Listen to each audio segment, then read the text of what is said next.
তোমার গোনা দিন ফুরাইয়া যাবে, যৌবনে লাগবে মাটি। ওই যে দেখো ডাকিতেছে তোমায় কবরের মাটি। ঠিক, এটা দুই হাত দেখান। ঠিক, ঠিকঠাক হলে একটু আওয়াজ দিয়ে বলবেন, যাতে আপনাদের আওয়াজ আমি ঠিক থাকি।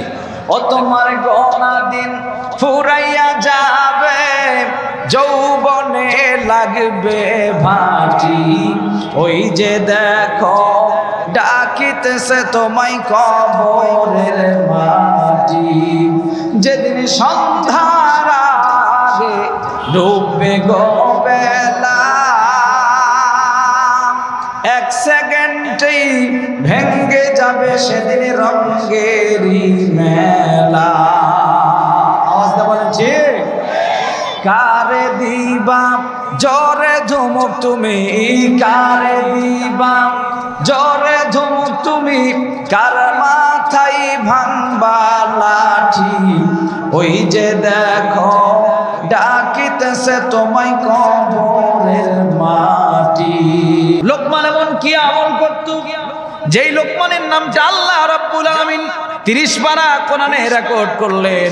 যেই লোকমানের কথাগুলা, যেই লোকমানের গুণগুলা আমার আল্লাহর কাছে এতটাই পছন্দ হয়ে গেল, আমার আল্লাহ রাব্বুল আলামিন লোকমানের নামটা কোরআনে রেকর্ড করলো। ওই একই লোকমানের মতোই আমি আপনিও মানুষ, কিন্তু লোকমান আল্লাহকে আল্লাহ বলে ডাকলে ফাসকুরুনি আযকুরুকুম ওয়াশকুরুলি ওয়ালা তাকফুরুন। লোকমানের মতো গোলামরা যখন আল্লাহকে ডাকতো, আল্লাহ পাক লোকমানের মতো গোলামদের ডাকে সাড়া দিত। কিন্তু এখন আমরা আল্লাহকে ডাকি, আল্লাহ আমাদের ডাকে যে সাড়া দেয় না। লোকমানের এমন কি কি বিশেষ আমল আছে, এই কথাগুলো আমরা শুনবো। তবে চলেন এবার লোকমানের ব্যাপারে আরেকটু শুনি।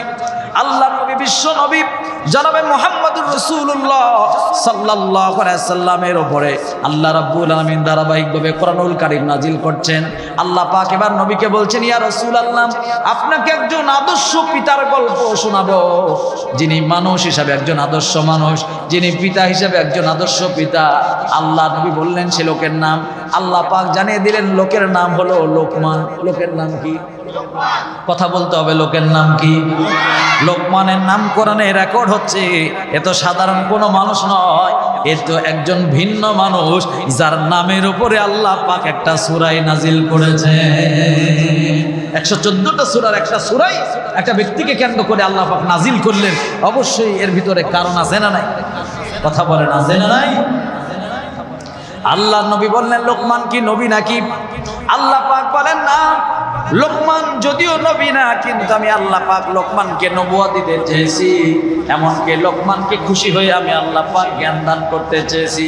লোকমান বেছে নিয়েছে হিকমা, লোকমান বেছে নিয়েছে জ্ঞান। কারণ এই জ্ঞান না থাকলে মানুষদেরকে আমাদের আঞ্চলিক ভাষায় পাগল বলে, আর জ্ঞান থাকলে তারে ভালো মানুষ বলে। বলেন তো দেখি, আল্লাহ পাক জ্ঞান বৃদ্ধির দুয়াটাও শিক্ষা দিছে কি দেয় না? রব্বি জিদনি ইলমা, বেশি বেশি দোয়া করলে আল্লাহ পাক জ্ঞানকে আরো প্রশস্ত করে দেয়। জ্ঞানের দরকার কম না বেশি? আরো জোরে বলতে হবে, কম না বেশি? জ্ঞান না থাকলে আপনি কিভাবে রাষ্ট্র চালাবেন? জ্ঞান না থাকলে আপনি কিভাবে পরিবার চালাবেন? জ্ঞান না থাকলে আপনি কিভাবে আপনার ইউনিয়ন পরিচালনা করবেন? এই জন্য অনেক জ্ঞানের দরকার। এই জ্ঞান তো সেই জ্ঞান আল্লাহর ওহির জ্ঞান, আল্লাহর কালামের জ্ঞান আমাদের প্রত্যেকটা মানুষের অর্জন করা। বলেন নফল না ফরজ? ওহির জ্ঞান অর্জন করা প্রত্যেকটা মানুষের জন্য কিন্তু আমাদের ফরজ। নবী বললেন আল্লাহ এই লোকমানের ব্যাপারে একটু বর্ণনা জানতে চাই। লোকমানের বর্ণনায় যেটা পাওয়া যায়, লোকমান হচ্ছে একজন খাটো আকৃতির মানুষ। লোকমান দেখতে তেমন উঁচা মানুষ না। বগুড়ায় অনেক জায়গায় সার্কাস খেলা দেখায়, অনেক খাটো খাটো মানুষ দেখা যায়। এই লোকমানের আকৃতিটা ছিল খাটো। এই লোকমানের চেহারার বর্ণনায় পাওয়া যায় এই লোকমান ছিল কালো। এই কালো মানুষ, তার ঠোঁট দুইটাও সুন্দর নয়, চেহারাটাও সুন্দর নয়। কালো হবে কি হবে, এই লোকমানের অন্তরটা ছিল বড় ভালো। কালো হলে আসা যায় না, অন্তর যদি ভালো হয়। আর ফর্সা দিয়ে লাভ কি? ও ফর্সার ভিতরে যদি মির্জা ভরি থাকে। কথা বলেন ঠিক কিনা? কালো মানুষ হলে অসুবিধা নাই। অনেক কালো মানুষ আছে এই পৃথিবী থেকে আল্লাহর সাথে যাদের সম্পর্ক বড় ভালো, হযরত বেলাল ছিলেন কালো। হযরত বেলাল যদিও কালো, কিন্তু হযরত বেলালের অন্তর ছিল বড় ভালো। হযরত বেলাল যখন আযান ধ্বনি দিত, হযরত বেলালের আযান আমার আল্লাহর আরশে মহল্লায় ধাক্কা লাগতো। কালোতে কোনো অসুবিধা নাই, তবে বর্তমান সময়ে কালো হলে অসুবিধা আছে না নাই? কথা বলেন, কালো হলে অসুবিধা আছে না নাই? যদি ছেলে পক্ষ কালো হয়, বিয়ের জন্য পাত্রী খুঁজতে খুঁজতে পেরেশান হয়ে যাবে, 18,000 মেয়েকে দেখবে, তারপরেও তার বিয়ে হতে চায় না। অপরাধ হলো ছেলে কালো, বাকি সব ঠিকঠাক আছে। কারণ এই বর্তমান যুগের মেয়েরা ওরার কালো ছেলে পছন্দ করতে চায় না। এরপরে মেয়ে পক্ষ যদি কালো হয়, পাত্রী পক্ষ পাত্রী যদি কালো হয়, এদেশের যুবকরা এখন আর কালো মেয়েকে পছন্দ করতে চায় না, বারবার বিয়ের জন্য দেখতে যায়। সব ঠিকঠাক আছে, যখনই দেখে কালো, এই কালো বলে ফিরে আসে না। এত কালো মানুষকে বিয়ে করা যাবে না। এই কালোর হলে এখন সমস্যা আছে না নাই? বলেন তো, কালো কে বানায়? ফর্সা কে বানায়? আল্লাহ পাক বলে, লাকাদ খালাকনাল ইনসানা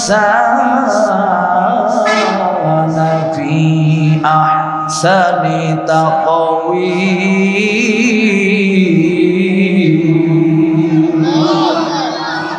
প্রত্যেকটা মানুষকে আমি আল্লাহ চাঁদের চেয়েও সুন্দর করে সৃষ্টি করেছি, কারণ চাঁদের ভিতরে দ্বিখণ্ডিত আছে। মানুষের চেহারার ভিতরে এমন কোনো স্পট নাই, এমন কোনো ক্লান্তি নাই। আমি আল্লাহ পাক প্রত্যেকটা মানুষকে চাঁদের চেয়েও সুন্দর করে বানাইছি। যার বউ কালো, বলেন তো ওই লোকের কাছে কালো বউয়ের মহাব্বত কম না বেশি? যার স্বামী কালো, ওই বউয়ের কাছে স্বামীর মহাব্বত কম না বেশি? তার মানে বোঝা যায় আল্লাহর প্রত্যেকটা সৃষ্টি সুন্দর। এই জন্য কালো বলে হেলা করবেন না, কারণ অনেক কালো মানুষ আছে যারা আল্লাহকে আল্লাহ বলে ডাক দিলে আমার আল্লাহ তার ডাকে জবাব দিয়া দেয়। কিন্তু অনেক ফর্সা মানুষ আছে আল্লাহর নাফরমান বেঈমান, ওই বিদেশি লাল চামড়াওয়ালা সাদা চামড়াওয়ালা, ওদের আল্লাহর সাথে কোনো সম্পর্ক নাই। কথা কোন ঠিক কিনা? এইরকম একটা কালো মানুষের বক্তৃতা এখন অর্ধেক বলবো, আর বাকিটা মোনাজাতের আগে বলবো। এটাও একটা আকর্ষণ হিসাবে রাখবো। এই কালো মানুষের কথাটা শুনলে আশা করি আপনাদের বড় ভালো লাগবে। এই কালো মানুষ হচ্ছে একজন মহিলার কথা বলবো, যিনি ছিলেন আল্লাহর এই 30 পারা কোরআনের হাফেজা। কয় পারা কোরআনের হাফেজা? 30 পারা কোরআনের হাফেজা। নাম হলো তার আলেয়া। নাম কি? আলেয়া সাধারণ কোনো মেয়ের নাম নয়। এই মেয়েটা হলো ইমাম মালিক রহমাতুল্লাহের মায়ের নাম। একটু জোরে বলেন, কার নাম? ইমাম মালিক রহমাতুল্লাহের মায়ের নাম হলো আলেয়া। ইনি ছিলেন 30 পারা কোরআনের হাফেজা। কিন্তু এই আলেয়া দীর্ঘদিন যাবৎ বিয়ে হয় না। চতুর্দিকে তার নাম সুনাম যশ খেতে ছড়িয়ে পড়ল। ওই যে বগুড়াতে একটা আব্দুল আলামিন মাদ্রাসা করছে না, এরকম একটা ভালো মাদ্রাসা থেকে আলামিন ভাইয়ের ভেটাসটা হয়ে গেল। এই ভালো মাদ্রাসা থেকে ভালো শিক্ষা অর্জন করে কোরআনের হাফেজ হয়ে, কোরআনের হাফেজা হয়ে সুনাম যশ খেতে ছিনিয়ে আনে। বাংলাদেশের এই সোনার ছেলেরা বারবার কিন্তু প্রমাণ করছে, দেশের পৃথিবীর 26টা রাষ্ট্র, 27টা রাষ্ট্র, 28টা রাষ্ট্রকে পিছে ফেলে এই বাংলাদেশের কোরআনের হাফেজ যারা, তারা কিন্তু বারবার বিদেশি কোরআন প্রতিযোগিতায় অংশগ্রহণ করে বারবার তারা ফার্স্ট হয়ে প্রথম পুরস্কার তারা কিন্তু বাংলাদেশে ছিনিয়ে আনতেছে। কথা বলেন ভাই, ঠিক কিনা? যারা প্রথম স্থান অধিকার করছে তাদের সুনাম সমাজে কম না বেশি? তাদের নাম যশ খেতে গোটা গ্রাম শহর বন্দরে ছড়িয়ে পড়ে। এই বগুড়াতে যদি কোনো লোকের ছেলে থাকে বিসিএস ক্যাডার, গোটা গ্রামে তার নাম ছড়িয়ে পড়ে, অমকের বেটা বিসিএস ক্যাডার। আমার বেটা যদি বিসিএস ক্যাডার হতো, অমকের বেটি কোরআনের হাফেজা, তার অনেক কণ্ঠ সুন্দর, অনেক নাম। এরকম সুনাম যশ খেতে যখন ছড়িয়ে পড়লো আলেয়া, এই আলেয়াকে দেখার জন্য চতুর্দিক থেকে মানুষরা ভিড়ভাট্টা করে আসতে থাকলো একের পর এক। যদি আমার সন্তানের বউ তাকে বানাতে পারি, অবশ্যই আমাদের কপালটা ভালো হয়ে যাবে, আমাদের পরিবারটা সুন্দর হয়ে যাবে। কিন্তু যারাই দেখতে আসে এই আলিয়ার অনেক গুণের কথা শুনে আসে। এই আলিয়া 5 ওয়াক্ত নামাজ পড়ে, আলিয়া 30 পারা পারা কোরআনের হাফেজা, আবার নাকি আলিয়ার কণ্ঠটা বড় সুন্দর, এতগুলা গুণের কথা শুনে আসে আলিয়া নাকি তাহাজ্জুদে নামাজ পর্যন্ত কামাই করে না। কিন্তু যখনই দেখতে আসে পাত্রপক্ষ, আলিয়ার যখনই চেহারাটা দেখে, এই কালো চেহারা দেখে সব পাত্রপক্ষ ফিরে যায়, কেহ আর বিয়েতে রাজি হয় না। এমন ঘটনা মনে হয় বগুড়াতে ঘটে না বগুড়ায় ঘটে না? সব ঠিক আছে, কিন্তু কালো বলে অনেক মেয়ের এখনো বিয়ে হয় নাই। অপরাধ ভিন্ন কিছু না, কালো। এই কালো বলে যখন আলিয়ার বিয়ে হয় না, একবার নয় দুইবার নয়, বারবার পাত্রপক্ষ আসে ফিরে যায়। সর্বশেষ ইমাম মালিকের বাবার নাম আনাস। খুব মনোযোগ, ইমাম মালিকের বাবার নাম ছিল আনাস, তার দাদার নাম হলো আবু আমের। এই ইমাম মালিকের দাদা তার সন্তান আনাসের জন্য মেয়ে খুঁজতেছে, কাকে পুত্রবধূ বানানো যায়। আলিয়ার নাম সুনাম যশকে যখন শোনা গেল, আলিয়ার বিয়ের প্রস্তাব নিয়ে তার বাড়িতে হাজির হয়ে গেল। শুনেছি গো বন্ধু, তোমার নাকি একটা কন্যা সন্তান আছে, এই সন্তান নাকি কোরআনের হাফেজা, এ নাকি 30 পারা কোরআন মুখস্থ করতে পারে, আর তার কণ্ঠ নাকি বড় সুন্দর। এই রকম একটা হাফেজা যদি আমার পুত্রবধূ হয়, আমার পরিবারটা একটা জান্নাতের মডেল হয়ে যাবে। সুতরাং তোমার মেয়েকে আমার পুত্রবধূ বানাতে চাই। বলে পুত্রবধূ বানানো অসুবিধা নেই, কিন্তু আমার মেয়ের গায়ের চেহারার রংটা একটু কালো। বলে কালো হলে অসুবিধা নেই, আমি একটু দেখতে চাই। বলে তো পিতা হিসাবে সন্তানের জন্য দেখা যায় না নাই? এবার ঠিক আছে, দেখার জন্য যখন আলিয়ার সামনে আসলো, আলিয়ার সামনে আসার পর আসসালামু আলাইকুম ওয়া রাহমাতুল্লাহ বলে সালাম দিয়ে দেয়। সালামের কণ্ঠ সুন্দর। কালো মেয়েদের স্পেশাল কিছু গুণ থাকে। কালো মেয়েদের কণ্ঠ সুন্দর হয়, কালো মেয়েদের দাঁতগুলা সুন্দর হয়, কালো মেয়েদের হাসি সুন্দর হয়, কথা বলার বাচন ভঙ্গিমা সুন্দর হয়, কথা বলার স্টাইল দেখে মুগ্ধ হয়ে গেল, কণ্ঠ শুনে মুগ্ধ হয়ে গেল।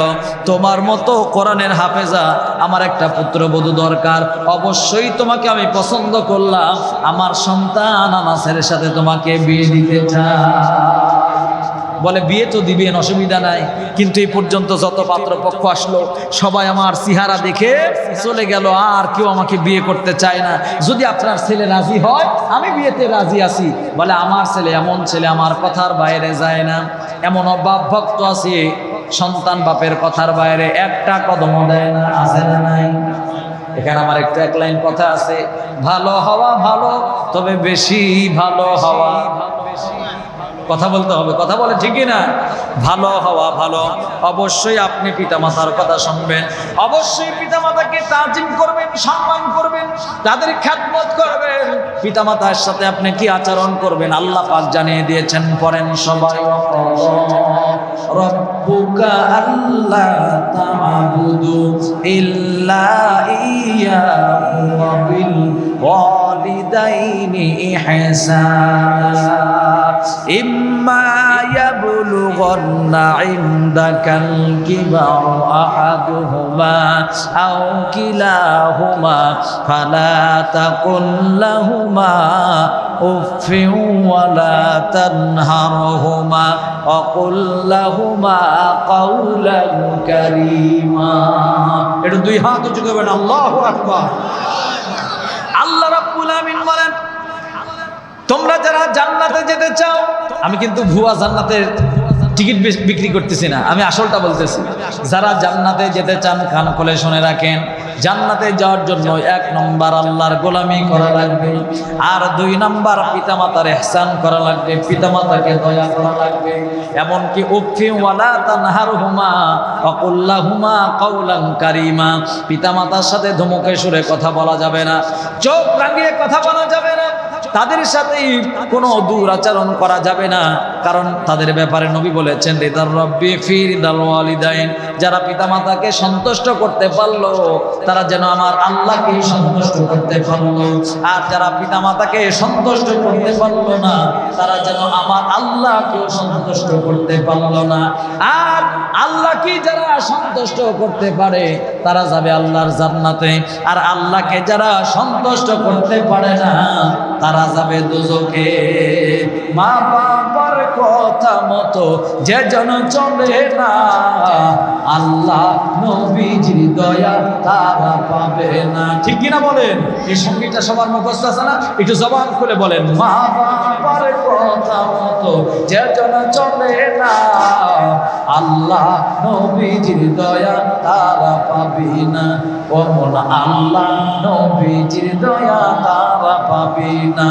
আরে মা বাবা অতি আপন, মা বাবার করহ যতন, মা বাবা অতি আপন, মা বাবার করহ যতন। তিন কথারই সাথী পায়া ভুইলা যাইও না, আল্লাহ নবীজির দয়া তারা পাবি না। তোমরা কোনো দিনও, ও তোমরা কোনো দিনও মায়েরই মনেতে কষ্ট দিও না। তোমরা কোনো দিনও বাবারই মনেতে কষ্ট দিও না। আরে মার কলি যাই দুঃখ দিলে আল্লাহ যে সহে না, আরে মার কলি যাই আঘাত দিলে খোদা যে সহে না।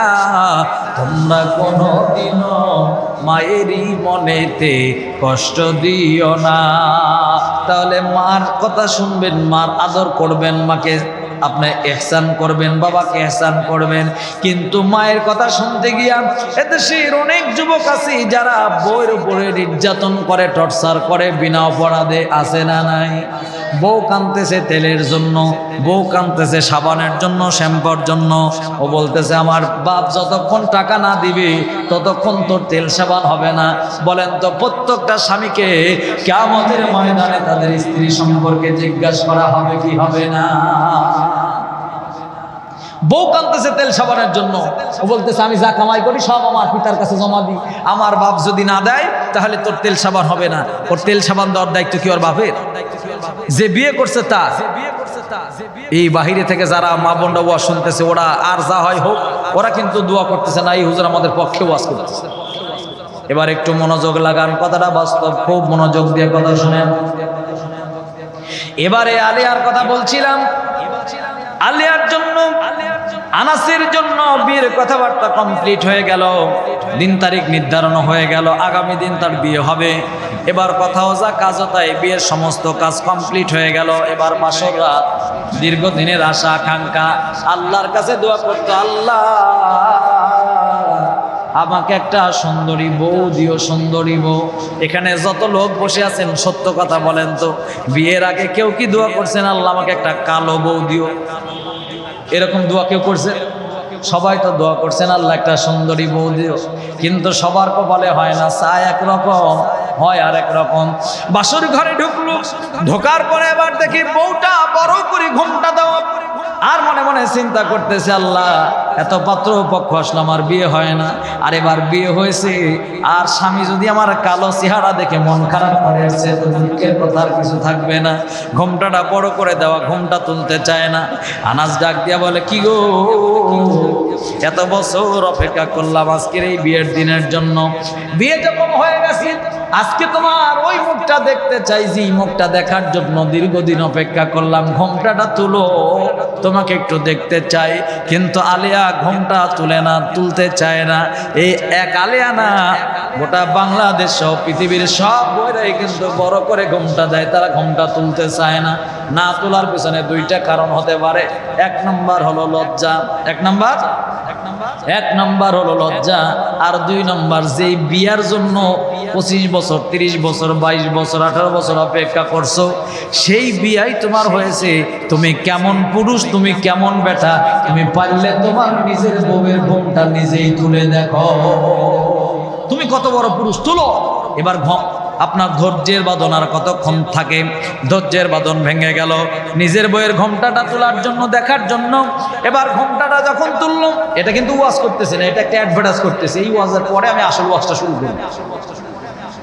এবার দেখেন ঘোমটাটা যখনই তুলছে, আমার দিকে তাকান, তাকান আমার দিকে, এই ঘোমটাটা যখনই উঁচু করে তুলছে, এ তুলতে দেরি বর্ণনায় পাওয়া যায়, এ তুলা থেকে আবার নিচে নামাতে 1 সেকেন্ডও দেরি হয় নাই। ও চেহারা দেখে এসব করছে, হ্যাঁ এটা আমি কি দেখলাম, না ভূত না পেতনি না কি এটা, আমি চাইলাম কি আর আল্লাহ তুমি আমায় দিছো কি? চাইলাম ফর্সাবো, কপালে মিলছে। আমি চাইলাম যারে, ভবে পাইলাম না তারে, সে এখন বাস করছে। কার কথা বলবো? যার ঘরে থাকে থাকে। ভাইরা আমার, বাবাজিরা আমার, যেটি আমি আপনাদের বুঝাতে চাই, মনে দুঃখ লেগে গেল না?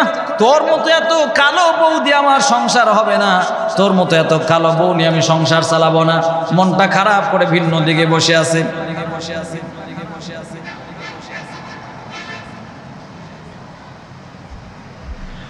মন খারাপ করে বসে আছে। এখন বউ কাঁদতেছে, অভিমান দেখে বলতেছে, স্বামী বুঝতে পারছি আমার চেহারা কালো, এই কালো দেখে আপনি মন খারাপ করছেন, মন খারাপ করবেন না। যদিও আমি আলিয়ার চেহারা কালো, কিন্তু আমি আলিয়ার অন্তরটা বড় ভালো। আমার এই অন্তরের ভিতরে আছে আল্লাহর 30 পারা কোরআনের আলো। আল্লাহু আকবার। যার অন্তরের ভিতরে 30 পারা কোরআনের আলো আছে, বলেন তো তার দাম কম না বেশি? আর একটু জোরে বলা লাগবে, দাম কম না বেশি? আলিয়া ডাক দিয়ে বলে, স্বামী গো, মন খারাপ করবেন না, আমি আলিয়া যেই জায়গায় থাকবো সেই জায়গা আলোকিত হয়ে যাবে। আমি আপনার ঘরে থাকলে আপনার ঘরটা আলোকিত হবে। আমাকেই যদি আপনার বিভিন্ন সেক্টরে বসায় দেন, আমি কোরআনের আলো দ্বারা সব জায়গা আলোকিত করতে পারবো। কারণ এই জাতিকে অন্ধকারচ্ছন্ন দূর করে একমাত্র আলোর সঠিক পথের দিশা দিতে পারে আল্লাহ 30 পারা নামক কোরআন। একটু আওয়াজ দিয়া বলেন তো ভাই, কথা ঠিক কিনা? আল্লাহর কোরআন ছাড়া এই জাতিকে অন্ধকার থেকে বের করে আনা সম্ভব।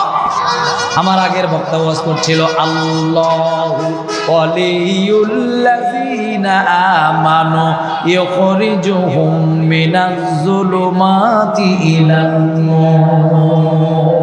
এই কোরআন বলে অন্ধকার থেকে আলোর পথ দেখাতে। সুতরাং এই কোরআনের সাথে যার সম্পর্ক, আপনার আল্লাহর সাথে সম্পর্ক, এই আলিয়ার সম্পর্ক বলেন তো আল্লাহর সাথে আছে না নাই?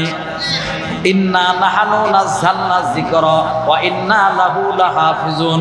প্রত্যেকটা মসজিদের ইমাম মুয়াজ্জিন, প্রত্যেকটা হাফেজে কোরআন, প্রত্যেকটা আলেমের অন্তরকে আল্লাহ পাক লোহে মাহফুজ বানায়া আল্লাহ 30 পারা কোরআনকে সংরক্ষণ করেছে। আল্লাহ 30 পারা কোরআনের যেমন আল্লাহর কাছে দাম, ওই 30 পারা কোরআন সংরক্ষণকারী হাফেজ এবং আলেমেরও তেমন দাম। আলিয়া বলতেছে, স্বামী মন খারাপ করবেন না, যদি আমি আলিয়া কালো, কিন্তু আমার অন্তরে আছে 30 পারা কোরআনের আলো। বলছে, রাগ তোর ওয়াজ নসিহত, যা দেখতে সুন্দর না তা কামে সুন্দর না, তোর সাথে আমার সম্পর্ক হবে না। রাত্র অর্ধেক পার হয়ে গেল, কিন্তু কতক্ষণ আর চলে? অন্তরে দয়া দেওয়ার মালিককে, ভালোবাসা দেওয়ার মালিককে। আল্লাহ এবার অন্তরে ভালোবাসা দিয়েছে, দয়া দিয়েছে না? হাজার হোক কালেমা পড়া বউ আমার, যদিও আলিয়া কালো কিন্তু তার কণ্ঠ সুন্দর, যদিও আলিয়া কালো কিন্তু তার কথা বলার বাচন ভঙ্গিমা সুন্দর। কিয়ামতের ময়দানে কি জবাব দিব? আস্তে আস্তে তারা কথাবার্তা শুরু করলো, কথোপকথন করতে করতে রাত্র নিশি হয়ে গেল। গভীর নিশি রাইতে এক পর্যায়ে তাদের কাঙ্ক্ষিত মুহূর্ত সময়টা পার হয়ে গেল। এবার যখন তাহাজ্জুদের নামাজের সময় হয়ে গেল অথবা ফজরের নামাজের রক্ত হয়ে গেল, বাতিটা জ্বালাই দিস। বাতিটা জ্বালানোর সাথে সাথে আবার ওই কালো আলিয়ার চেহারার দিকে চোখ যখন পড়ছে, না না না না না, যা হওয়ার তা হয়ে গেছে। সারা রাত যা হওয়ার হয়েছে, তোর মতো কালো বউ নিয়ে আমি বাড়িতে যেতে পারবো না। কারণ তোর মতো বউকে নিয়ে বাড়িতে যদি যাই, গ্রাম দেশের মহিলারা আসবে আর এসে বলবে, কিরে আনার এর সে কি আর একটু কালো ছিল না? এরকম ঠাট্টা করার কিছু মেয়ে আছে না, যারা দেখবেন বিয়ের দাওয়াত দিলেও যায়, না দিলেও যায় না? এরকম কিছু খান্নাস মহিলা আছে। কি মহিলা? ওরা রাগ করলে আমার কিছু করার নাই। খান্নাস মহিলা আছে, এরা যেয়ে ওই আপনার ছেলের মাকে বলবে, এটা একটা বেটার বউ, অন্য চোখ টেরা, এটা একটা বেটার বউ, অন্য নাক বুসা। কিরকম মুস্কানি দেওয়ার লোক আছে না নাই? এদেরকে খবরদার, খুব সাবধান, বাড়িতে ঢুকতে দিবেন না। হিজড়াদের যেমন বাড়িতে ঢোকার কোনো অনুমতি নাই, এরকম খান্নাস মহিলাদেরকে বাড়িতে ঢোকার কোনো অনুমতি নাই। কারণ এরাই এক সংসারের, এক পরিবারের কথা আরেক পরিবারে লাগায়া বিভিন্ন প্রকারের গন্ডগোল লাগায়। কথা বলে ঠিক না বেঠি? ভাইরা আমার, বাবাজিরা আমার, এবার দেখেন ওই বাসর রাতে শেষ করে সকালবেলা আনাস এবার চিন্তা করলো না, এই বউ নিয়ে হবে না, পালাবো। কোথাও যা কাজও তাই পালান টুক দিয়েছে, কিন্তু বউ মনের আনন্দে চিন্তিত হয়ে আছে। মনে হয় স্বামী 9টা 10টা ফিরে আসবে, খাবার রান্না করছে, আজকে স্বামীকে নিজে হাতে রান্না করে খাওয়াবো। কিন্তু 10টা বাজে খবর নাই, 12টা বাজে খবর নাই। বেলা গড়িয়ে গেল, খবর নাই। একদিন যায়, 2 দিন যায়, 3 দিন যায়। আলী আবার বুঝতে পারছে যে আমার বিয়েই হয় না, একটা বিয়ে যাই হলো, কালো চেহারা দেখে স্বামী আমার পালাই চলে গেল। সে যাক, কিন্তু সে আমার এক রাতের জন্য হলেও তো আমার স্বামী, একদিনের জন্য হলেও সে আমার কালেমা পড়া স্বামী। ওই স্বামী কবে কোন দিন ফেরত আসে আমি ততদিন পর্যন্ত অপেক্ষা করব, আমি ততদিন পর্যন্ত তাকে স্বামী হিসাবে মেনে চলবো। আর আমি মনে করব আমার তো বিয়ে হয়েছে, বিয়ে জীবনে একবার হয়, আমি দ্বিতীয় আর কোনো জায়গায় বিয়ে হব না। কিন্তু এদিকে আনার চলে গেছে 1 বছর, 2 বছর, 5 বছর, 10 বছর, 15 বছর, 16 বছর, 17 বছর, 18 বছর হয়ে গেছে, এখনো তার কোনো খবর নাই। এখানে একটু কথা বলতে চাই, এরকম নিয়ত তো করছে যতদিন হোক আমি ধৈর্য ধারণ করব, এরকম নিয়ত করা সহজ, কিন্তু এই নিয়ত বাস্তবায়ন করা কঠিন। এত বছর সে কি অপেক্ষা করবে, নাকি কারোর সাথে পরকিয়া করে চলে যাবে, নাকি মেয়েটা মারা গেল, নাকি আনাস নিজেই মারা গেল, নাকি কোনোদিন ফিরে আসলো, নাকি এই মেয়েটার কোন অবস্থা হলো? এবার বলেন তো দেখি, এই কালো কোরআনের হাফেজা এই মেয়ের বিস্তারিত কথা শুনবেন। আর এই যে 1 রাতে তাদের সম্পর্ক হয়েছিল, ওই 1 রাতের মিলনে আল্লাহ পাক একটা কোলজোরে সন্তান দিয়েছিল, যার নাম হলো হাফেজ আব্দুল মালেক। ওই মালেকের কথাটা আপনারা শুনতে চান কারা কারা? একটু ডান হাত উঁচু করে দেখান তারা তারা।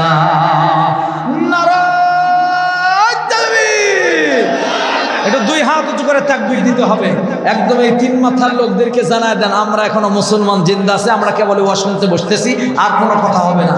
নারায়ে তাকবীর। 2 হাত এরকম ঝাটকানি দিবেন, আর দেখবেন কে কার পাশে হাত তোলে না, কে ঝাটকানিটা দেয় না, আর কে তাকবীরটা বলে না, বুঝবেন ওটা কিন্তু এখনো ওই গ্রুপের লোক এমনি বসে আছে। তাকবীরটা দেব, 2 হাত তুলেন। যে হাত না তুললে ভাই প্যারালাইসিস হলে আমার কিছু করা থাকবে না। হ্যাঁ, একটু জবান করে তাকবীর দিব। নারায়ে তাকবীর, নারায়ে তাকবীর। কোরআন ও সুন্নাহর আলো, আলেম ওলামা যেখানে, তাফসীর মাহফিল যেখানে, গান বাজনা যেখানে, দয়াল ভণ্ড বাবা যেখানে, লিল্লাহে তাকবীর। আমার ভাইরা, আমার বন্ধুগণ, এবার ঠান্ডা মাথায় বসেন, চলেন ওয়াজখানা শুরু করে। বলেন সূরার নাম, আর একটু জোরে বলেন সূরার নাম। এই লোকমান সূরা থেকে আমি আপনাদেরকে ওয়াজ শোনাবো। বলেছিলাম লোকমান একজন কালো মানুষ, কিন্তু যদিও লোকমান কালো, কিন্তু লোকমানের অন্তরটা ছিল বড় ভালো। এই লোকমান আল্লাহর কথার বাইরে চলতো না। এই লোকমান, ইনি ছিলেন একজন আদর্শ মানুষ, তিনি ছিলেন একজন আদর্শ পিতা। পিতা হিসাবে তার বর্ণনা দেওয়া হচ্ছে, একজন আদর্শ পিতার গল্প শোনাবো। ওই আদর্শ পিতা লোকমান তার সন্তানকে ডাকলেন, বাবা গো একটু আসো, আমার কাছে বসো। এখন তো পিতা হওয়া সহজ ব্যাপার, 2-4টা ছেলে মেয়ে জন্ম দিলেই পিতা হওয়া যায়, কিন্তু পিতা হওয়া যায় ঠিকই, আদর্শ পিতার বড় অভাব। আজকে সমাজে আদর্শ পিতা নাই বলি আদর্শ সন্তান নাই, আর আদর্শ সন্তান নাই বলে ওই ওসমান হাদির মতো নিরপরাধ মানুষকে নির্বিচারে গুলি করে মারছে যারা, আমার মনে হয় হারামজাদা তারা। কিন্তু 2 হাত উঁচু করে বলেন ঠিক না বেঠে? কোন শিক্ষিত মায়ের সন্তান, কোন আদর্শ মায়ের সন্তান, কোন আদর্শ বাবার সন্তান, আদর্শ উত্তরসূরির সন্তানরা কোন নিরপরাধ মানুষের উপরে জুলুম করতে পারে না। কথা বলেন ঠিক না বেঠে? ওর কথাবার্তাই বোঝা যায় এই রেলগেটের জন্ম। কথা বলেন না, এর কথাবার্তাই বোঝা যায় এই স্টেশনের জন্ম। কারণ এর জন্মেই ভেজাল আছে, কারণ একটা নিরপরাধ মানুষের বুকে যে গুলি করতে পারে, এর জন্মে ঠিক আছে, এর কোনো জন্মের ঠিক থাকার কথা না। কারণ যারও সন্তান ছাড়া কারো মাথা গরম হয় না, আর মাথা না গরম হইলে এরকম অপরাধের কাজ কেউ করতে পারে না। ভাইরা আমার, বাবাজিরা আমার, কথাগুলো মনোযোগ লাগান। এতক্ষণ যা বলছি এখন কিন্তু ওয়া শুরু করতেছি। এবার দেখেন লোকমান সন্তানকে ডাক দেয়া বলে, বাবা আসো আমার কাছে বসো। আপনিও পিতা, লোকমান হাকিমও পিতা। লোকমান সন্তানকে ডাক দেয়, বাবা আসো আমার কাছে বসো। আপনি কয়দিন আপনার সন্তানকে ডাকছেন, বাবা আসো আমার কাছে বসো। আপনি সন্তানকে ডাকতে পারেন না, কারণ সন্তানের চেহারা দেখলেই ভয় লাগে। এরকম ডাকাত সন্তান আছে না নাই? ডাকাত সন্তানের চেহারা দেখলেই ভয় লাগে, ডাক দিতে পারেন না। কিন্তু আদর্শ পিতা হিসাবে তার প্রথম নম্বর কর্মসূচি হবে, সন্তান জমিনে ভূমিষ্ঠ হওয়ার সাথে সাথে একজন আদর্শ পিতা তার সন্তানের একটা ইসলামিক সুন্দর নাম রেখে দেবে। নাম হলো ঝন্টু। নাম কি? থাকলে কেউ মন খারাপ করবেন না। নাম হলো বল্টু। আছে না? কথা বলেন, আছে না? কিন্তু এই পিতা হিসাবে একটা ভালো ইসলামিক নাম রাখা দরকার।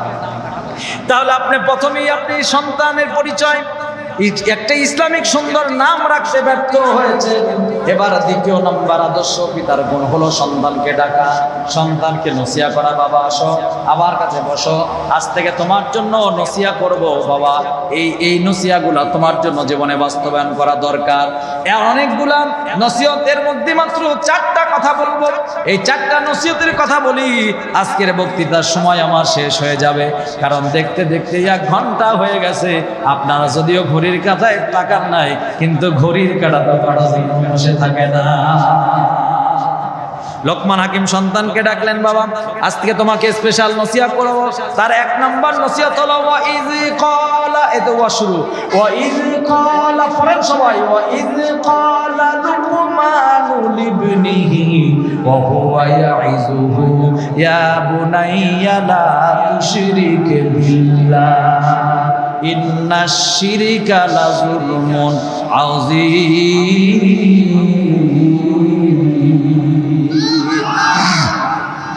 আমার মনটা যেভাবে চাইতেছিল আপনাদেরকে ওয়া শোনাবো, এটা বাদ একটু বলি। হ্যাঁ শোনেন। ওয়া ইয ক্বালা লুকমানু লিবনিহি ওয়া হুয়া ইয়াইযুহু ইয়া বুনাইয়া লা তুশরিক বিল্লাহ।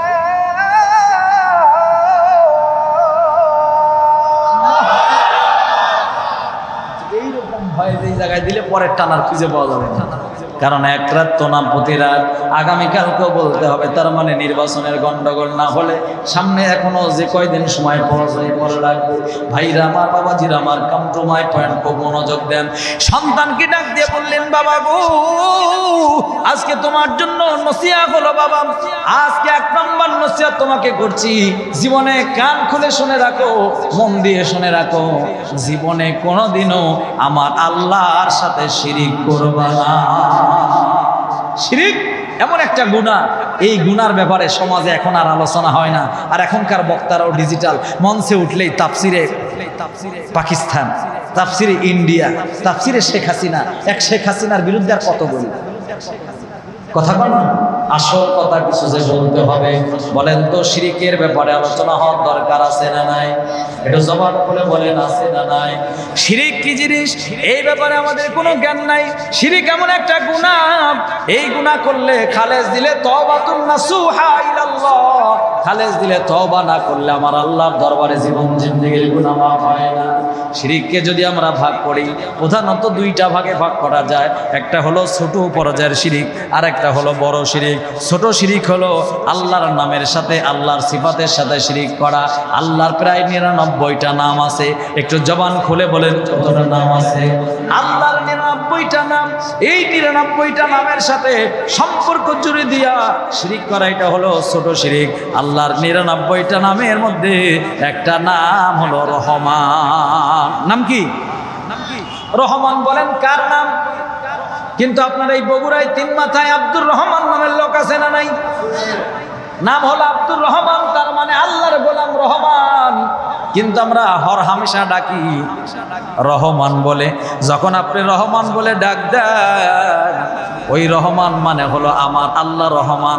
আমার আল্লাহর এত দয়া, এত মায়া, আমার আল্লাহর দয়া ছাড়া 1 সেকেন্ড আপনি পৃথিবীতে বাঁচতে পারবেন না। বলেন আল্লাহর দয়া কম না বেশি? আল্লাহর এত দয়া, আমার রহমানের এত দয়া, আমার রহমান আল্লাহ প্রতিদিন আমাকে আপনাকে বাঁচার জন্য 12 থেকে 14 লিটার অক্সিজেন বিনামূল্যে দান করতেছে, যার এক রাতের বিল হবে 15 থেকে 16,000 টাকা। আমার আল্লাহ রহমান বিনামূল্যে আপনাকে দান করতেছেন। প্রতিটা মুহূর্ত আপনার উপরে আল্লাহ পাকের রহম আছে, দয়া আছে। কিন্তু বাড়ির পাশের জাকির রহমান করে ডাক দিলেন, ওই রহমানের তো দয়া নাই, মায়াও নাই। ওই রহমানের যদি একটু টুকরা কেউ জিনিস নেয়, ওই রহমান পারলে ওর 14 গোষ্ঠী উদ্ধার করে ফেলতে। কথা বলেন ঠিক কিনা? কিন্তু আমার আল্লাহ রহমানের দয়া আর একবার বলেন কম না বেশি? ওই আমার আল্লাহ নামের এতই দয়া,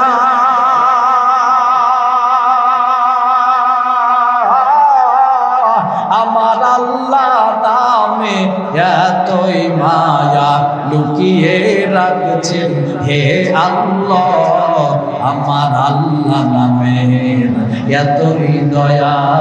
চাঁদ সূর্য চাঁদে গ্রহ তারা, আমার আল্লাহ নামে পাগল পারা। জোরে কোন মারহাবা। আমার ভাইরা, আমার বাবাজিরা, আমার বন্ধুগণ, লোকমান হাকিম সন্তানকে ডাক দিয়া বলে, বাবা এই আল্লাহর নামের সাথে যেন শিরিক করবা না। 2 নম্বর বড় শিরিকের কথা বলি, সংক্ষিপ্ত করে বলতেছি। 2 নম্বর বড় শিরিকটা হলো আল্লাহর ক্ষমতার সাথে, আল্লাহর পাওয়ারের সাথে সম্পর্ক জুড়ে দেওয়া। এই আপনার বগুড়ার যত ডাক্তার আছে, বলেন তো এই ডাক্তার ছাড়া কি আমি বাঁচবো না? কিন্তু এমনও কিছু মানুষ আছে, ও বলতেছি ডাক্তার না থাকলে বাঁচা যেত না। বলেন তো বাঁচানো মালিক কি ডাক্তার নাকি আল্লাহ? আমি নিজে কানে শুনেছি, স্বৈরাচার শেখ হাসিনার আমলে এক এমপি তার সামসাকে বলতেছে, আমি ছিলাম বলে তুই এখনো বেঁচে আছিস, আমি না থাকলে তোর বাঁচার ভাগ্য হতো না। বলেন তোকে বাঁচানোর মালিক কি ওই এমপি না আল্লাহ? এই আপনার বগুড়ার অনেক হিন্দু ভাইরা আছে, যদি আশেপাশে থাকেন কান খুলে শোনেন, উপকার হয়ে যাবে।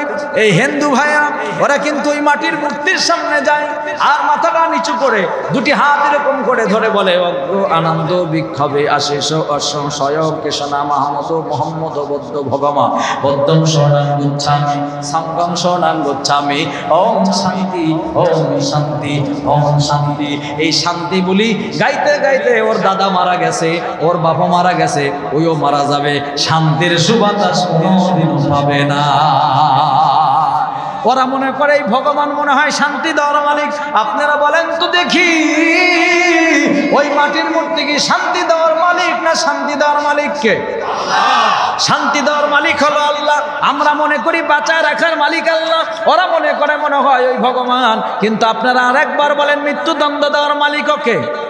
ওরা মনে করে বাঁচায় রাখার মালিক ভগবান, মৃত্যুদণ্ড দেওয়ার মালিক ভগবান। কিন্তু সবশেষ আপনাকে মনে রাখা লাগবে, আমার আল্লাহর এই ক্ষমতার সাথে অন্য কাউকে সমকক্ষ মনে করে যারা, অবশ্যই বড় শিরিকের গুনাহ করতেছে তারা। আর কোনো শিরিককারী কোনো মুসলমান মুমিন ইমানদারের বন্ধু হতে পারে না। আসল কথা কেউ বলে না, সুযোগ খুঁজে তালবা। হিন্দুদের ভোট লাগবে, কথা কয় না। হিন্দুদের ভোট ছাড়াতে এবার নির্বাচনে যাওয়া যাচ্ছে না। এখন সবাই কিন্তু গোলে মালে বাঙালি, কথা কয় না। আগে কি সুন্দর দিন কাটাইতাম, আগে কি সুন্দর দিন কাটাইতাম। এই গান যে লিখছে শালা 1 নম্বর ভণ্ড, কথা বলতে হবে। আগে কি সুন্দর দিন কাটাইতাম, হিন্দু মুসলমান গ্রামের নওজোয়ান একসাথে মসজিদে বাউলা গাইতাম। আপনি হিন্দুর সাথে সম্পর্ক, ওর ধর্ম করবে, আমার ধর্ম আমি করব, ওর সাথে ধর্ম নিয়ে বাড়াবাড়ি নাই। কিন্তু কোনো বিধর্মী কোনো মুসলমানের বন্ধু হতে পারে? কথা বলতে হবে, পারে? তাতে যদি একটা ভোটও আমাকে না দেয় আমার কোনো দুঃখ না, কিন্তু তাই বলে ভোট পাওয়ার আশায় ওর সাথে কোনো দোস্তি আমার হবে না। ভাইরা আমার, বাবাজিরা আমার, কেউ যদি রাগ করেন গায়ের উপর যে আমার কিছু করার নাই, কারণ শেখ হাসিনার আমলে এই নাটোরের বক্তাড়ি আজিব কোনো ওয়াজ বাদ দিয়ে করে নাই। আর আজকে মনে করছেন আপনি হুজুর বলে আপনার বাদ দিয়ে যাব। আপনি হুজুর হন আর যাই হন না কেন, আসল কথা যেটা সামনে আসবে বলতেই হবে। তাতে দাওয়াত দিলেও ভালো, না দিলেও ভালো। আল্লাহর দুনিয়াও খাটো না, ফকিরের ঝোলাও আটো না। এক বগুড়ায় দাওয়াত না দিলে 1000 ওয়াজ পড়ি আছে। ভাইরা আমার, বাবাজিরা আমার, খুব মনোযোগ দিয়ে আমার কথাগুলো শুনেন। শিরিক যারা করে এই শিরিককারীদেরকে আর একবার বলতেছি, খুব মনোযোগ দেন। ওই যে মাটির মূর্তির সামনে বলছে শান্তি চাই, শান্তি চাই, বলেন তো মাটির মূর্তি কি শান্তি দিতে পারে? শান্তি দেওয়ার মালিককে? শান্তি দেওয়ার মালিক হলো একমাত্র মনোনীত, আল্লাহ মনোনীত, পছন্দনীয় আল্লাহর বিধান। ইন্নাদ-দীনা ইনদাল্লাহিল ইসলাম, ইসলাম হলো আল্লাহর কাছে মনোনীত পছন্দনীয় ধর্মের ব্যবস্থার নাম। এই ইসলাম ছাড়া অন্য কোনো তন্ত্রমন্ত্র দিয়া পৃথিবীতে কোনোদিনও শান্তি আনা সম্ভব নয়। উদাহরণ দিলে বোঝার জন্য সহজ হয়ে যাবে। আপনাদের এই বগুড়ার তিন মাথার একজন বড় ব্যবসায়ী, মুদি দোকানদারের মালিক, তার 3 তলা বিল্ডিং আছে। এর একটা মেয়ে আছে, মেয়ের নাম হলো শান্তি। মেয়ের নাম কি? একটু জোরে বলেন, মেয়ের নাম কি? ওর বাড়িতে একটা কর্মচারী আছে, ওর নাম হলো ইসলাম। এই ইসলামের সাথে শান্তির বড়ই প্রেম। কেউ বুঝে আর না বুঝে, বাপে তো ঠিকই বুঝতে পারছে, দেখে বলছে শান্তি খবরদার, দেশের পরিস্থিতি খারাপ, মান সম্মান আছে আমার, আর যেন ইসলামের সাথে তোর কোনো কথা বলতে না দেখি। কে শুনে কার কথা? 14ই ফেব্রুয়ারি ভালোবাসা দিবস আসলো যখন, এই বগুড়ার ছেলে সেই খুলনার যশোরের গদখালিতে গেল, তখন একটা ফুল কেনার জন্য গদখালি থেকে ফুল কিনে এনে শান্তির কাছে দিয়ে প্রেমালাপ করতেছিল। যখন বাপ বিষয়টা দেখতে পারলো, তখন কিরি ইসলাম, তোরে না নিষেধ করলাম আমার মেয়ের সাথে প্রেমালাপ করবি না, আমার কথা যখন শুনলি না, দেখ তোর কি 12টা বাজায়। ঘরের ভিতরে ডেকে নিয়া ওর ইচ্ছা মতো পিটন শুরু করছে। মেয়েরে বলছে তুই ঘরে ঢোক, তোর ব্যবস্থা পরে করতেছি। ইসলাম কি ইচ্ছা মতো পিটায়, আর বলে তোর এত বড় সাহস, আমার বাড়িতে থাকিস, আমার বাড়ির কর্মচারী, আর আমার মেয়ের সাথে প্রেম করিস, দেখ তোর কি 12টা বাজায়। পিটায়া পিটায়া বলছে আজ থেকে তোর চাকরিও বাতিল, আমার বাড়িতে আর তোর থাকার ভাগ্য হবে না, গেট আউট। বলে যাচ্ছি চাচা, কিন্তু আধুনিক এই যুগে প্রেম করার অপরাধে আমাকে পিটায় যে বিদায় করে দিয়েছেন, এর পরিণতি কিন্তু ভালো হবে না।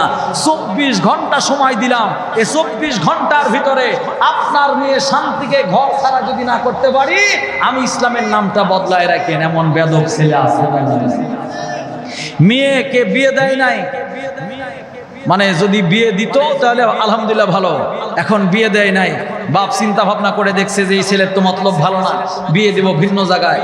ভিন্ন জায়গায় মেয়েকে বিয়ে দেওয়ার পর বলতেছে তোর মেয়ে ওই কুমিল্লায় বিয়ে দিছিস, আমি দেখতেছি তোর মেয়ে কুমিল্লায় কিভাবে থাকে, 3 মাসের ভিতরে তার ঘর ছাড়া করবো। কিরকম লোক আছে না, কথা কেন, এমন যুবক আছে না নাই? বলতেছে 24 ঘন্টার ভিতরে আপনার মেয়ে শান্তিকে যদি ঘর ছাড়া না করতে পারি, নামটা আমার বদলায় রাখবেন। এটা হলো 3 মাথা। কয় মাথা? কথা কেন, এটা কয় মাথা? এই আপনার বগুড়া 7 মাথার মোড়ে দাঁড়িয়ে এই ইসলাম শান্তির কাছে টেলিফোন করছে, ফোনটা রিসিভ হলো।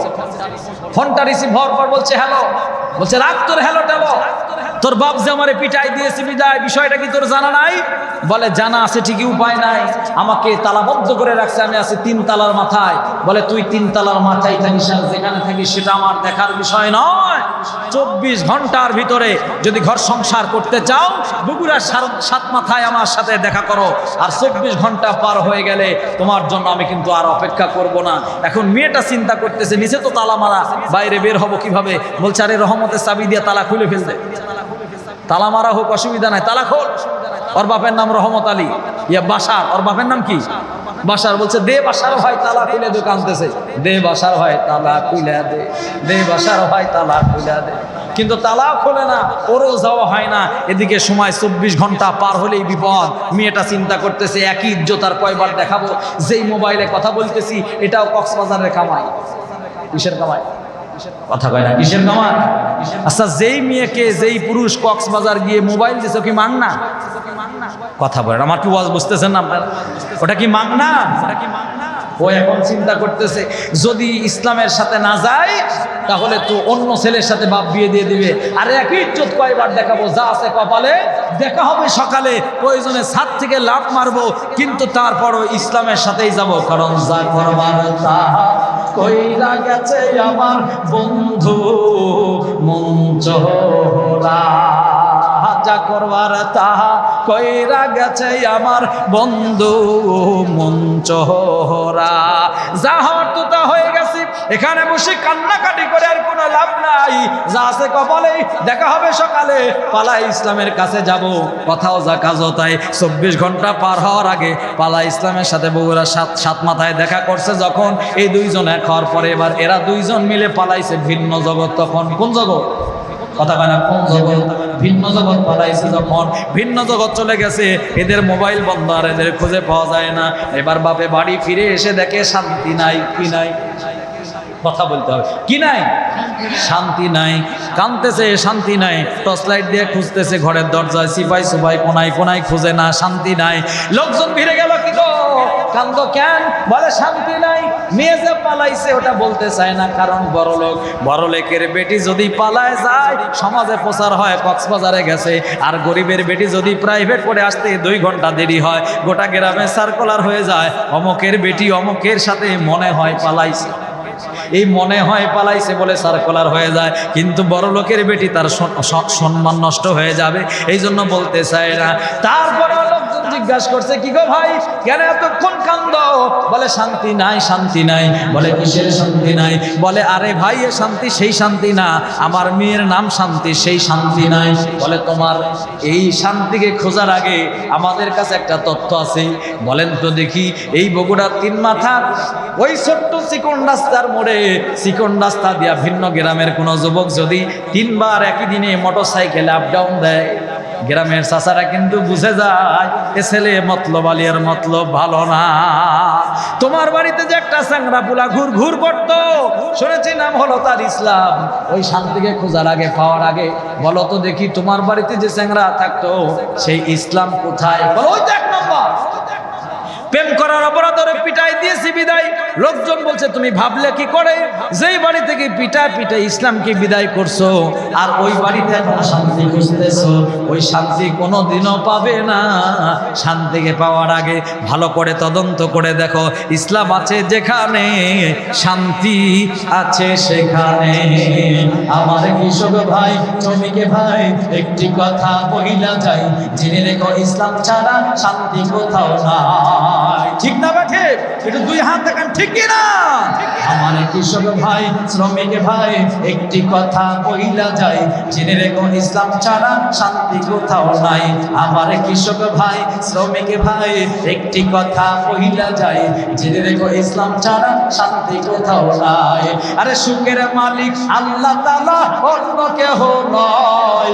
সুখের মালিক আল্লাহ তাআলা, অন্য কেহ নয়। আমার কৃষক ভাই, শ্রমিক ভাই, একটি কথা বহিলা যায়, জেনে রেখো ইসলাম ছাড়া শান্তি কোথাও নাই।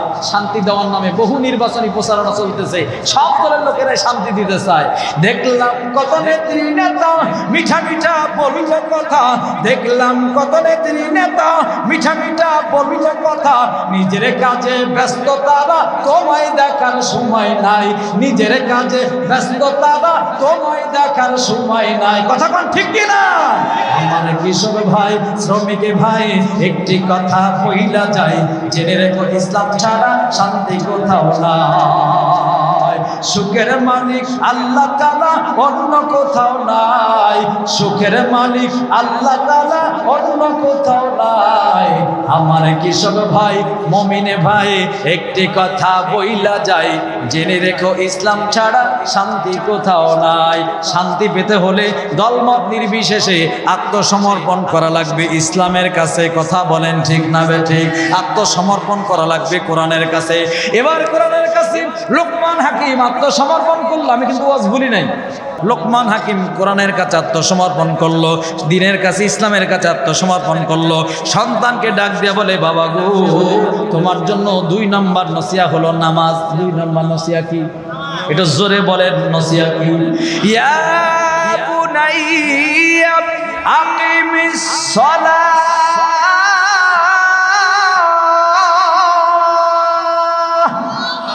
দুই নম্বর নসিহত হলো বাবা নামাজ পড়বা নামাজ, কারণ নামাজ এমন একটা ইবাদত, কারণ নামাজের ব্যাপারে কিয়ামতের ময়দানে জিজ্ঞাসা করা হবে বান্দা তোমার নামাজের খবর কি। আউয়ালু মা ইউহাসাবু বিহিল আবদু ইয়াউমাল কিয়ামাতিস সালাহ। এই যে মসজিদ ঘর কিয়ামতের ময়দানে সাক্ষী হয়ে যাবে, ওই মসজিদ ঘরে কারা নামাজ পড়ছে এটা কিন্তু কিয়ামতের দিন সাক্ষী দিয়ে দেবে। আল্লাহ পাক জিজ্ঞাসা করবে বান্দা তোমার নামাজের খবর কি। আর নামাজ এমন একটা ইবাদত, এই তো গেল না মেরাজের রজনী। আল্লাহর নবী বলে আসসালাতু মিরাজুল মুমিনিন, উম্মতেরা এই নামাজ হলো তোমাদের জন্য মেরাজের মতো। আমি যেমন মেরাজে গিয়ে আমার আল্লাহর সাথে কথা বলেছি, নামাজিরা নামাজে দাঁড়ালে বলেন তো আমার আল্লাহর সাথে কথা হয় কি হয় না? আলহামদুলিল্লাহি রাব্বিল আলামিন। আমরা বলি প্রশংসা, সকল প্রশংসা আল্লাহ পাকের জন্য। আল্লাহ পাক বলে গোলাম কোন আল্লাহর জন্য? আমরা উত্তর দিই রব্বিল আলামিন, যিনি জগৎ সমূহের মালিক সেই আল্লাহর জন্য। আল্লাহ বলে আর একটু ক্লিয়ার করে বুঝায় বলো, আমরা বলি আর রহমানির রহিম। আমরা যে রবের প্রশংসা করতেছি সেই রব, সেই আল্লাহ হলেন দয়াবান, মেহেরবান, দয়াওয়ালা, রহমওয়ালা। আল্লাহ বলে আর একটু বিষয়টা ক্লিয়ার করো। আমরা নামাজিরা বলি মালিকি ইয়াউমিদ্দিন, যিনি বিচার দিবসের মালিক, যিনি কিয়ামত দিনের মালিক। একটু জবান খুলে বলেন বিচার দিবসের মালিক কে? বিচার দিবস একদিন আমাদের সামনে, অবশ্যই সেদিন উঠা লাগবে। এই নামাজের কথাটা মনোযোগ দিয়ে শোনেন। আল্লাহ পাক বলছেন নামাজের কথা এই কোরআনে এক জায়গায় না, দুই জায়গায় না, প্রায় 82 জায়গায়। জোরে বলেন কয় জায়গায়? আর একটু জোরে বলা লাগবে কয় জায়গায়? 82 জায়গায় নামাজের কথা আল্লাহ পাক বলেছেন নামাজ নামাজ। কিন্তু এখন আমরা সুবিধাবাদ জিন্দাবাদ, এখন আর নামাজের ওয়াজ করতে চাই না। কিন্তু নামাজের ওয়াজ করেই বা লাভটা কি? এখানে যদি আমরা যতই ওয়াজ করি না কেন, এই দেশ গ্রামের বগুড়া মানুষ সব কি নামাজি হয়ে যাবে? কথা বলতে হবে, সব নামাজি হয়ে যাবে? সব লোক তো নামাজি হবে না। এবার কিন্তু জাতির দল মত নির্বিশেষে আমাদের মনে একটা আকাঙ্ক্ষা ছিল, এবারের সংসদ, আমরা কিন্তু এতদিন বক্তব্য দিছি ইনিল হুকমু ইল্লা লিল্লাহ আলা লাহুল খালকু ওয়াল আমর, জমিন যা, কথা কয় না, জমিন যা আইন চলবে তার। এই কথার উপরে ভিত্তি করে বাংলাদেশের প্রত্যেকটা বক্তা কিন্তু বক্তৃতা দিয়েছে। আমরা স্বপ্ন দেখলাম যে এবার মনে হয় দল মত নির্বিশেষে যেমন বক্তব্য দিয়েছিলাম তেমনটা বাস্তবায়ন হতে যাচ্ছে। এবারের পার্লামেন্ট কোরআনের পার্লামেন্ট, এবারের সংসদ কোরআনের সংসদ। কথা বলে ঠিক কিনা? এইরকম আমরা বক্তব্য দিলাম, কিন্তু আশার কপালে ছাই, আশার কপালে লাগলো ছাই। যাদেরকে দিয়ে মনে করছিলাম এবার ইসলাম কায়েম হবে, তারাই বলতেছে আমরা ইসলাম কায়েম করার পক্ষে না। ওই ইসলাম কায়েম হয় হোক, না হয় না হোক, প্রচলিত আইনে আমরা দেশ চালাবো, আর কোনো অসুবিধা নেই। তাহলে আমরা আর ইসলাম কায়েমের কথা কাকে দিয়ে বলবো? কথা বলেন ঠিক কিনা? এক কথার উপরে অটল, ইনিল হুকমু ইল্লা লিল্লাহ, জমিন যার, হুকুম চলবে তার।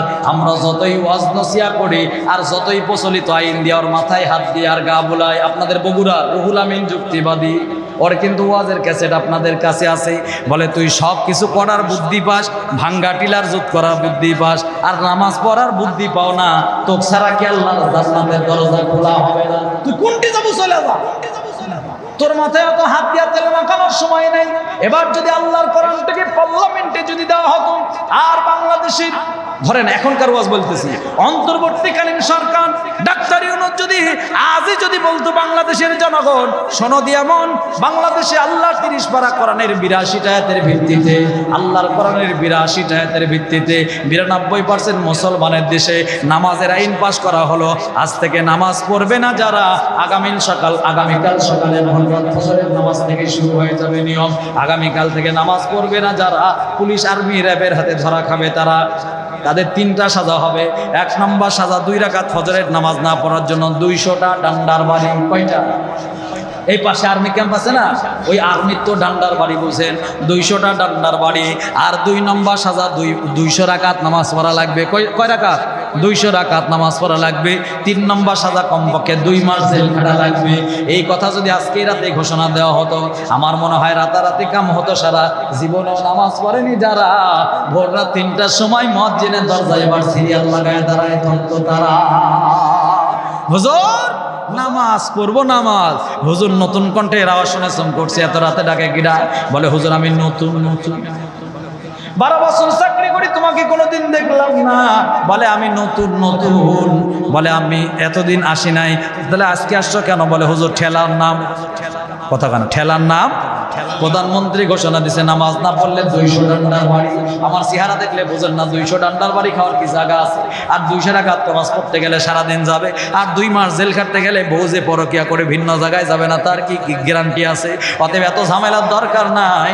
হুজুর নামাজ পড়বো নামাজ। হুজুরা কিন্তু খুব চালাক মানুষ, আস্তে করে টর্চ লাইট জ্বালায় দেখে কিনা তো নতুন লোক দেখা যায়। আসলে কি নামাজের ব্যাপার না, ভিন্ন কোনো ব্যাপার। কারণ কিছু লোক আছে হুজুরদের 2 চোখের দুশ্মন মনে করে, বিপদে পড়লে আসে আর নইলে আসে না। মা বাপ মরে গেলে আসে, আত্মীয় স্বজন মরে গেলে আসে।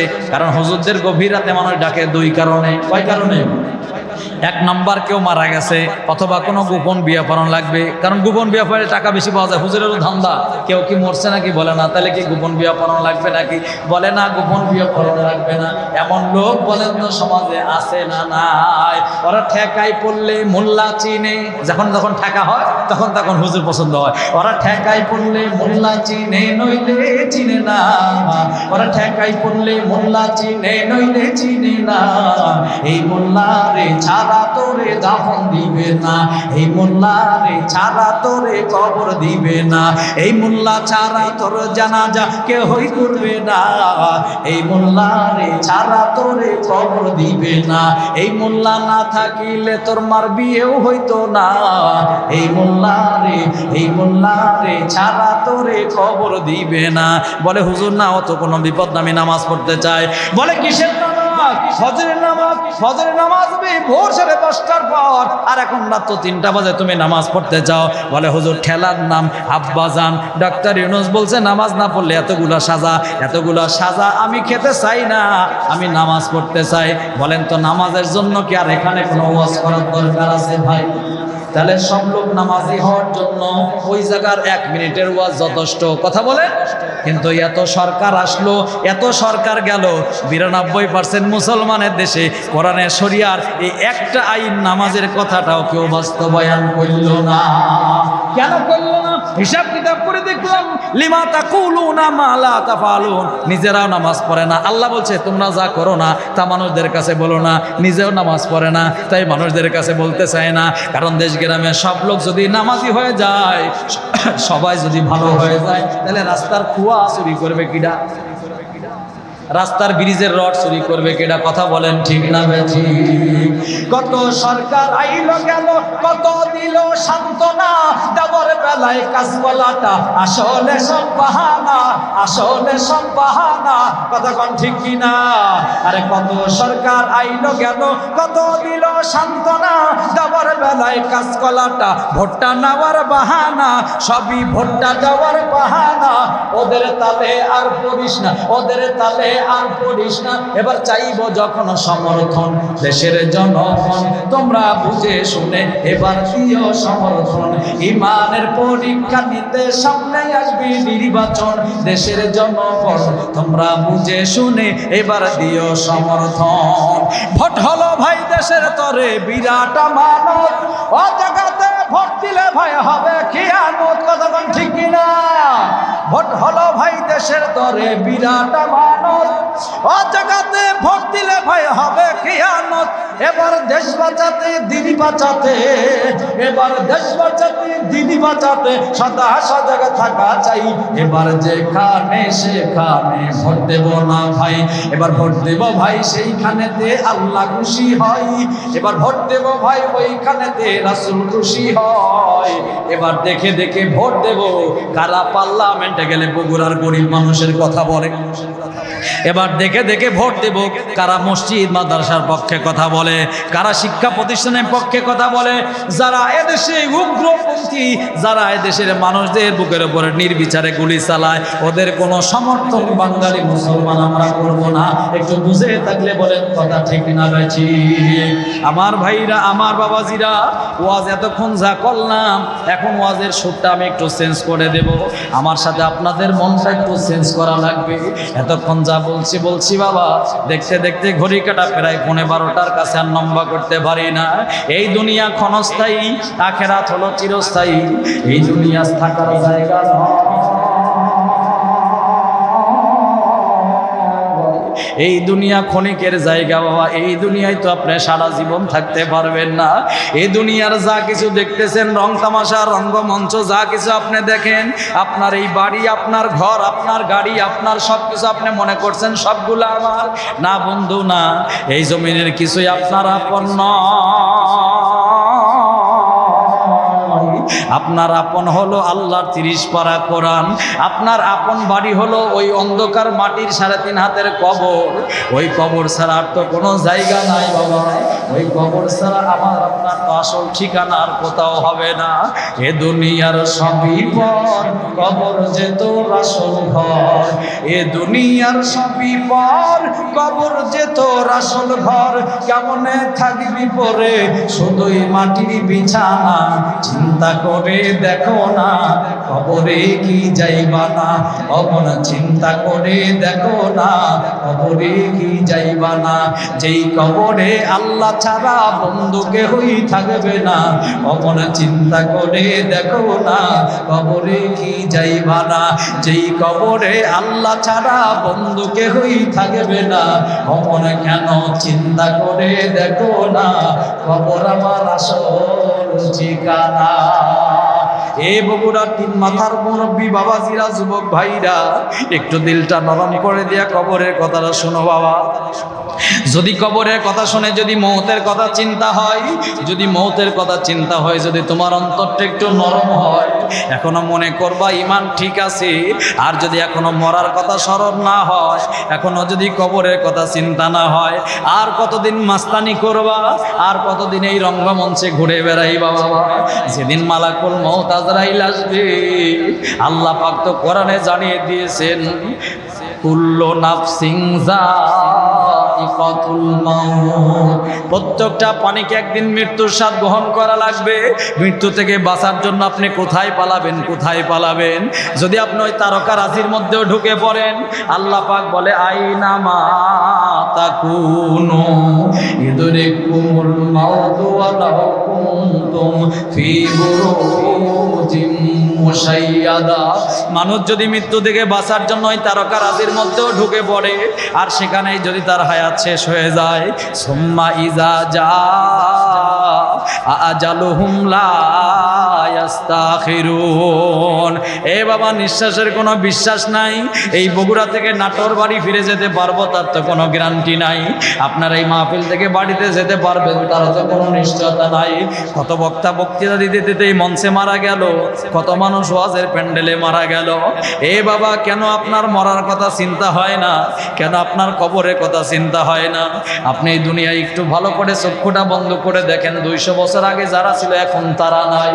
আবার আমরা আছি এখান থেকে 200 বছর পর আমাদের নাম বলার মতো কোনো লোক থাকবে না। একদিন নয়, একদিন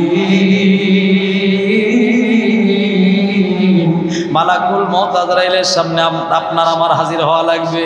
আল্লাহ বলে ফাসুবহানাল্লাযী বিয়াদিহি মালাকুতু কুল্লি শাইইন ওয়া ইলাইহি তুরজাউন। এই পৃথিবীর মানুষ ইচ্ছাই হোক অনিচ্ছাই হোক, একদিন নয় একদিন আমি আল্লাহর কাছেই তোমাদের প্রত্যাবর্তন করা লাগবে। আল্লাহর কাছে যখন আপনার যাওয়াই লাগবে, আল্লাহর কাছে আপনি কি নিয়ে যাবেন? এই তো আসতেছে সামনে রমজান মাস। এই রমজান মাসে রোজা রাখার এবার নিয়ত করেন, রোজা নিয়ে আপনি কবরে যাবেন। এই তো বাবা, আল্লাহর দিন কায়েমের পক্ষে আল্লাহর এই কোরআনটা আপনাদের বাড়িতে আছে, আপনাদের ঘরে আছে। আপনি সকালে সন্ধ্যায় আল্লাহর কোরআন বেশি বেশি তেলাওয়াত করেন। আল্লাহ বলে ওয়া কুরআনাল ফাজরি ইন্না কুরআনাল ফাজরি কানা মাশহুদা। যারা বেশি বেশি সকালে সন্ধ্যায় কোরআনের তেলাওয়াত করে, আমার আল্লাহ তাদের উপরে রহমতে সকিনা নাজিল করে। এ বাবা, সবাই আমরা আল্লাহর রহমত চাই, সবাই আমরা আল্লাহর বারাকা চাই। যেই বাড়িতে সকাল সন্ধ্যা গান বাদ্য বাজে, ওই বাড়িতে আল্লাহর লানত বর্ষিত হয়। হয়। আর যেই বাড়িতে কোরআনে তেলাওয়াত হয় ওই বাড়িতে আমার আল্লাহর রহমতে সকিনা বর্ষিত হয়। এবাদান আল্লাহর রহমত আমরা সবাই চাই। এখনকার বাড়িতে কোরআন তেলাওয়াতের প্র্যাকটিস নাই, এখনকার বাচ্চারা মোবাইলে আসক্ত, এখনকার ঘরের বউরা টেলিভিশনে আসক্ত। কথা বলেন ঠিক কিনা? এই জন্য আমাদের কোরআনের সাথে সম্পর্ক করা লাগবে। এই কোরআন এমন একটা কিতাব, এই কোরআন তেলাওয়াত করলে কমপক্ষে আমলনামায় 10টা নেকি দিয়া দেন তিনি কে? এই জন্য কোরআনের পাগল হইয়া কোরআনের কাছে আত্মসমর্পণ করে এবার আল্লাহর কাছে যাওয়ার জন্য নিয়ত করেন, আজ থেকে হুজুর যা করছি খবরে একটু কথা বলি, আপনার দিলটা নরম হয়ে যাবে, আপনার অন্তরটা কেঁপে উঠবে। আল্লাহ নবী একদিন খবরের বর্ণনা করতেছিলেন। আল্লাহ নবী বললেন, সাহাবীরা রে, জানো কি কবর কেমন জায়গা? আল্লাহ নবী যখন খবরের বর্ণনা দেয়, 3.5 হাত মাটির গর্ত, ডাইনে মাটি বামে মাটি, পায়ের নিচেও মাটি, মাথার কাছেও মাটি, ওপরের দিকে তাকায় দেখবে বান্দা তাও মাটি। ওই 3.5 হাত মাটির গর্তের মধ্যে কোনো মোবাইল নাই, ওই 3.5 হাত মাটির গর্তের কোনো জ্বালানা নাই, কোনো দরজা নাই। বাড়ির পাশেই বাপের কবর। আজকে এত বছর মারা গেল, বাপের খোঁজ খবর তো নেওয়া যায় না। কথা বলেন ঠিক কিনা? আল্লাহর নবী যখন এই কবরের বক্তৃতা দেয়, হযরতে আবু বকর সাহাবী এই কবরের কথা চিন্তা হয়ে এত জোরে হাওয়া মাও করে কান্না শুরু করে দেয়। সমস্ত সাহাবীরা ডাক দেয়, আবু বকর কেন এত বিকট জোরে আওয়াজ করে কান্দো? আবু বকর সাহাবী বলে, ভাই আমি কান্দি কবরের চিন্তায়, কারণ কবর এমন একটা ঘর, নবী বলছেন কবর জায়গা ভালো নয়, কবর জায়গা ভালো নয়, কবর জায়গা ভালো নয়। 3.5 হাত মাটির ঘর, কারো আপন কারো পর। 3.5 হাত মাটির ঘর, কারো আপন কারো পর। কারো আবার হবে ফুলেরই বাগান, কারো আবার হবে জাহান্নাম। আমি ওই কবরে চিন্তায় কান্দি। আল্লাহর নবীর মুখে আমি বক্তৃতা শুনেছি, আল্লাহর নবী বলেছেন ওই কবর তো কোনো হুজুর চিনে না, ওই কবর তো কোনো মাওলানা মুফতি চিনে না, ওই কবর তো কোনো বীর পুরুষ কাউকে চিনে না। ওই কবরের ব্যাপারে আর একটু বর্ণনা দেই। নবীর মেয়ে ফাতেমা রাদিয়াল্লাহু তাআলা আনহার যেদিন বিদায় হয়ে গেল, ওই বিদায় মুহূর্তে হযরতে আবু যর গেফারি রাদিয়াল্লাহু তাআলা আনহুকে কবর খনন করার জন্য বলা হলো। হযরতে আবু যর গেফারি কবর খনন করার জন্য গেল। এই বাবা একটু দিলটা নরম করে দাও, কেন তোমার চোখে পানি আসে না? কেন তোমার কবরের কথা চিন্তা হয় না? কারণ তোমার দিল তো পাথর হয়ে গেছে, কবরের কথা শুনলে এখন ভয় হয় না। হযরতে আবু যর গেফারি যখন কবর খনন করার জন্য গেল, আবু যর গেফারি কবরটা খনন করতেছে, আর কবরকে ডাক দিয়ে বলে, কবর রে, কিছুক্ষণ পর তোমার ভিতরে যাকে রাখা হবে উনি দুনিয়ার সাধারণ কোনো মানুষ নয়, আল্লাহর নবী খাতুনে জান্নাত নবীর মেয়ে ফাতেমা জোহরা রাদিয়াল্লাহু তাআলা আনহা, তাকে ওই কবরের ভিতরে রাখা হবে। খবরদার কবর যেন তুমি তার সাথে বেয়াদবি করো না। তিনি হলেন শ্রেষ্ঠ নবী, নবী মুহাম্মদ রাসূলুল্লাহর মেয়ে। এখানেই তার পরিচয় শেষ নয়, এই ফাতেমার পরিচয় আছে। ফাতেমা হবে জান্নাতি মহিলাদের সর্দার, খবরদার যেন তার সাথে বেয়াদবি না হয়। এই কবর এই ফাতেমার আরো পরিচয় আছে। এই ফাতেমার 2টা সন্তান আছে, নাম হলো তার হাসান আর হুসাইন। এই হাসান হুসাইন জান্নাতি যুবকদের সর্দার হবে। এই হাসান হুসাইনের মাকে তোমার ভিতরে রাখবো খবর। খবরদার খবরদার ফাতেমার সাথে যেন বেয়াদবি না হয়। খবরের ভিতর থেকে আবু যর গেফারি, যদিও সনদটা একটু দুর্বল, আমি আপনাদের বোঝানোর জন্য বলতে চাই যেন ইমানের উপকার হয়। আবু যর গেফারি বলেন, আমি কেমন যেন একটা বিকট আওয়াজ শুনলাম, কে যেন আমায় ডাক দেয়া বলে, রে আবু যর,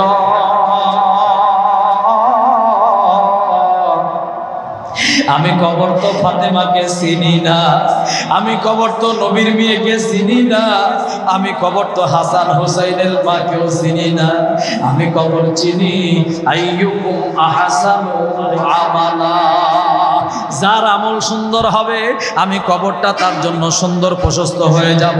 আর যার আমল মন্দ হবে আল্লাহ নবী বলেন ওই কবরে মাটি ডান দিক থেকে একটা চাপ মারবে, ওই কবরে মাটি বাম দিক থেকে একটা চাপ মারবে। ডান দিকের মাটিগুলা যখন বাম দিকে চাপ দিবে, বাম দিকের মাটিগুলা যখন ডান দিকে চাপ মারবে, এ বাবা ডান পাজরের হাড়গুলা বাম পাজরের মধ্যে ঢুকে যাবে, বাম পাজরের হাড়গুলা ডান পাজরের মধ্যে ঢুকে যাবে। তখন আমি আপনি তো মরবো না, তখন আল্লাহ পাক এমন একটা হায়াত দিবে মানুষ মরবেও না আবার বাঁচবেও না। একটাবার চিন্তা করে কেন দেখেন না, এই দুনিয়ায় যদি সামান্য একটু ক্ষত হয় সেই ক্ষত নিয়ে কত চিন্তায় ব্যস্ত হয়ে যায়, কিন্তু এই কবরের ভিতরে এক পাশের হাড় অপর পাশে যখন ঢুকে যাবে আমার আপনার কেমন অবস্থা হবে। আজকে কেন আমি আপনি নামাজ পড়তে চাই না, সামান্য 2 ওয়াক্ত নামাজ পড়ি মনে করি ইমানদার। আল্লাহ নবী রাসূল সাল্লাল্লাহু আলাইহি সাল্লামের দরবারে একটা মৃত লাশকে আনা হলো, এই লোকটা স্বেচ্ছায় সজ্ঞানে 3টা ওয়াক্ত নামাজ পড়ে নাই। একটু জোরে বলেন কয় ওয়াক্ত নামাজ পড়ে নাই? 3 ওয়াক্ত নামাজ পড়ে নাই। 3 ওয়াক্ত নামাজ না পড়ার জন্য এই কাফনের ভিতরে বিশাল বড় একটা বিষধর সাপ দেখা যায়। এই সাপটা একটার পর একটা তাকবীরে, 3টা তাকবীরে পায়ের আঙ্গুল থেকে শুরু করে গলা পর্যন্ত সমস্ত রক্ত মাংস সব যখন খেয়ে ফেললো, 4র্থবার নবী আমার তাকবীর দিবে, তাকবীরে দাড়িমাটা যখন বাঁধবে তাকায় দেখে কাফনের ভিতরে লাশটা আবার নড়ে উঠলো। নবী ডাক দিয়া বলে আবু বকর, এই কাফনের ভিতরে লাশটা একবার নয়, 2বার নয়, 3বার নয়, এবার 4 বার যখন নড়ে উঠতেছি কাফনের কাপড়টা খোলা, আমি একটু দেখবো কাফনের ভিতরে কি আছে। কাফনের কাপড়টা খোলার পর তাকায় দেখে কাফনের ভিতরে একটা বিশাল বড় বিষধর সাপ দেখা যায়। আল্লাহ নবী বললেন সাপরে কাফনের ভিতরে কেন ঢুকছো? বলেন তো নবী আমার সাপের ভাষা বুঝে কি বুঝে না? সাপ ডাক দিয়ে বলে ইয়া রাসূলুল্লাহ, ইয়া হাবিবাল্লাহ, আমি শুধু একাই আসি নাই, আমার সঙ্গে আরো 98টা সাপ আসছে। ওই 98টা আছে কবরের ভিতরে, আমার দায়িত্ব হলো কাফনের ভিতরে। দেখেন আমি আমার দায়িত্ব কিভাবে পালন করছি। আমি আমার দায়িত্ব পালন করতে যাইয়া পায়ের বৃদ্ধা আঙ্গুল থেকে গলার চামড়া পর্যন্ত রক্ত মাংস আমি কিছুই রাখি নাই। আর বাকি 98টা সাপ কবরের ভিতরে ঘোরাঘুরি করতেছে। ওই কবরের ভিতরে যাওয়ার পরে তারা কিন্তু তাদের কার্যক্রম শুরু করবে। বন্ধু, কবরের কেন চিন্তা হয় না, মৌতের কেন চিন্তা হয় না? যেখানে বিশ্ব নবী মুহাম্মদুর রাসূলুল্লাহ সাল্লাল্লাহু আলাইহি সাল্লাম জানাজার ইমাম, সেই জানাজায় এই দৃশ্য ঘটে গেল। কাফনের ভিতরে ভয়াবহ আযাব। আমি আপনি কত অন্যায় কত অপরাধ করেছি, আমার আপনার কাফনের ভিতরে কি ঘটনা ঘটবে, আমার আপনার কবরে কেমন ঘটনা ঘটবে, একটাবার কেন চিন্তা করি না রে বাবা? এ যুবক ভাইরা কেন চিন্তা করো না ওই কবরের ভিতরে কি নিয়ে যাবা? ওই কবরে যাওয়ার জন্য এখন একটা রেডিমেড একটা আমলের কথা আমি আপনাদের বলবো। আল্লাহর এই 30 পারা কোরআনকে সাক্ষী রেখে বলছি। আল্লাহ পাক বলে ওয়া মিম্মা রাযাকনাহুম ইউনফিকুন, এই দুনিয়া থেকে যারা অর্থ সম্পদ দিন কায়েমের পক্ষে, মুসলমানদের 4টা ঐতিহ্যবাহী সম্পদ মসজিদ, মাদ্রাসা, ঈদগাহ, গোরস্থান, এই 4টা সম্পদকে যারা মনে প্রাণে ভালোবাসবে, এই 4টা সম্পদকে টিকা রাখার জন্য যারা অর্থ সম্পদ ব্যয় করবে, যারা টাকা পয়সা দান করবে, এই দানগুলাই পরকালের জিন্দেগির জন্য, পরকালের নাজাতের জন্য যথেষ্ট হতে পারে। এখানে যতগুলা মানুষ আছেন বাবা, আল্লাহ তো আপনাকে টাকা কামাই করার সুযোগ করে দিয়েছে, আল্লাহ তো আপনাকে অর্থ সম্পদ দান করেছে। এতগুলা টাকার মধ্যে আপনার ব্যাংক ব্যালেন্স আছে, বাড়ি আছে, গাড়ি আছে, এই সব দুনিয়ার জমিনেই পড়ে থাকবে। একদিন আমি আপনি কবর জগতে চলে যাব। এই শাহী মসজিদের উন্নতি কল্পে আজকের এই তাফসিরুল কোরআন মাহফিল, আল্লাহর এই ঘরকে ভালোবাসার প্রমাণ দিতে যাইয়া মাত্র 3 জন মানুষের কথা আমি এখানে বলবো। এই 3 জন মানুষ, এই 3 জন মানুষ আমি জানি না। এখানে যে 3 জন মানুষের কথা বলবো, একজন মানুষের কাছে 1 লক্ষ টাকার আবদার আমি করব। কোন একজন ব্যক্তি আছেন আল্লাহর এই 30 পারা কোরআনকে সাক্ষী রেখে একাই 1 লক্ষ টাকা দেওয়ার ঘোষণা দেবেন এই মসজিদ ঘরকে ভালোবেসে? আল্লাহ নবী বলেন মামবানা লিল্লাহি মাসজিদাম বানাল্লাহ, যারা আমার আল্লাহর ঘরকে, যারা আমার ঘরকে সুন্দর করে সাজায়, আমি আল্লাহ তার জান্নাতের ঘরটা সুন্দর করে সাজায়। আলেয়া 20 বছর পর্যন্ত অপেক্ষা করছে। কয় বছর? এটা জোরে বলেন, কয় বছর? 20 বছর পরে হেদায়েতের মালিককে আনাসের মনের ভিতরে আল্লাহ হেদায়েত দিয়েছে, বহু বাচ্চা যে রেখে আসলাম ফিরে যায়, তাদের ব্যাপারে কিয়ামতের দিন জিজ্ঞাসা করা হবে। ফিরে আসার পর এই 20 বছর পর ফিরে এসে নিজের গ্রাম পরিবর্তন হয়ে গেছে। 20 বছর আগের বগুড়া 3 মাথা আর এখনকার বগুড়া 3 মাথা একই রকম, চিহ্ন কি একই রকম? এখন যেই ওভারব্রিজ যারা আজ থেকে 20-50 বছর আগে মারা গেছে বা ভিন্ন কোনো জায়গায় গেছে, ওরা যদি আসে এই বগুড়ায় দেখে তো বলবে যে তো সিঙ্গাপুর হয়ে গেছে। কথা ঠিক কিনা? হ্যাঁ, সুতরাং এই 20 বছর আগে রূপরেখা চিনে উঠতে পারে নাই। এরপরে সমস্ত মানুষরা যখন গ্রামের মসজিদ থেকে আজান ধ্বনি ভেসে হচ্ছে, সবাই নামাজের দিকে যায়। ইমাম মালিকের বাবা আনাস চিন্তা করলো, এত গ্রামে মসজিদ তো ছিল না, এত মসজিদ, সবাই নামাজ পড়তে যায়, আমিও নামাজ পড়তে যাই। কোথায়? মসজিদে যাই। বলে ওই তো শাহী মসজিদে, বড় কেন্দ্রীয় মসজিদে নামাজ পড়তে যায়। ওই মসজিদের ইমাম হলো হাফেজ আব্দুল মালিক। ওই হাফেজ আব্দুল মালিকের কণ্ঠ এমন সুন্দর, যার কণ্ঠের বক্তৃতা শোনার জন্য মানুষ ঘন্টার পর ঘন্টা বসে থাকে, সময় চলে যায়, তারা বের করতে পারে না। ওই হাফেজ ইমাম আব্দুল মালিকের কণ্ঠ বক্তৃতা খুতবা এত সুন্দর, তা শোনার জন্য মানুষ আগের থেকে লাইন ধরে। জুমার নামাজের আগের থেকে, আজানের আগের থেকে মানুষ সিরিয়াল দেয়। এই জন্য আমরা সবাই যাই। কথা মতো এবার ইমাম মালিকের বাবা আনাস গেল, কথাও যা কাজও তাই। মসজিদের ইমামের বক্তব্যটা শুনে মুগ্ধ হয়ে গেল, আর মনে মনে চিন্তা করতেছে, আল্লাহ, আমার যদি এমন একটা সন্তান হইতো, নিজেকে আমি ধন্য মনে করতাম। আজকে 20 বছর হয়ে গেছে, বউকে রেখে পালায় গেছি। আমার বউয়ের কাছে যদি থাকতাম, আর এরকম যদি একটা কোরআনের হাফেজ সন্তান যদি আমার হতো, আমার কিসমতটা না জানি কতই ভালো হয়ে যেত। কিন্তু জানে না ওটা তারই সন্তান। নামাজের পর সবাই যখন চলে গেল হুজুরের সাথে মুসাফা করার জন্য, হুজুরের বক্তৃতা সুন্দর, চেহারা সুন্দর, মুসাফা করার জন্য এবার সামনে গেল, ডাক দিয়ে বলে, বাবাজি, তোমার এতক্ষণ বক্তৃতা শুনলাম, তোমার বক্তৃতা শুনে আমি মুগ্ধ হয়ে গেছি, তোমার নামটা একটু জানতে চাই। বলে, আমার নাম হলো আব্দুল মালিক। বলে, তোমার বাবার নাম কি? জেনা বলছে, বাবার নাম কি? চোখে পানি লইয়া ডাক দিয়া বলে, চাচা গো, কি বলবো দুঃখের কথা, আজও গেল না মনের ব্যথা। আমার মার নাম হলো আলেয়া, আমার মা কালো বলি, আমার বাপ একটা রাত্র বছর ঘরের রাতটা কাটাইয়া আমার বাবা পরের দিন পালাইছে। আমার বাবা আজও ফিরে আসে নাই। 20 বছর হয়ে গেছে, বাবা মরে গেছে না বেঁচে আছে তাও আমি জানি না। যদি বাবা মারা যায়, তাহলে আমি দোয়া করি আল্লাহ যেন বাবাকে জান্নাত নসিব করে, আর যদি বাবা জিন্দা থাকে, আল্লাহ যেন আমাদের কাছে ফিরায় দেয়।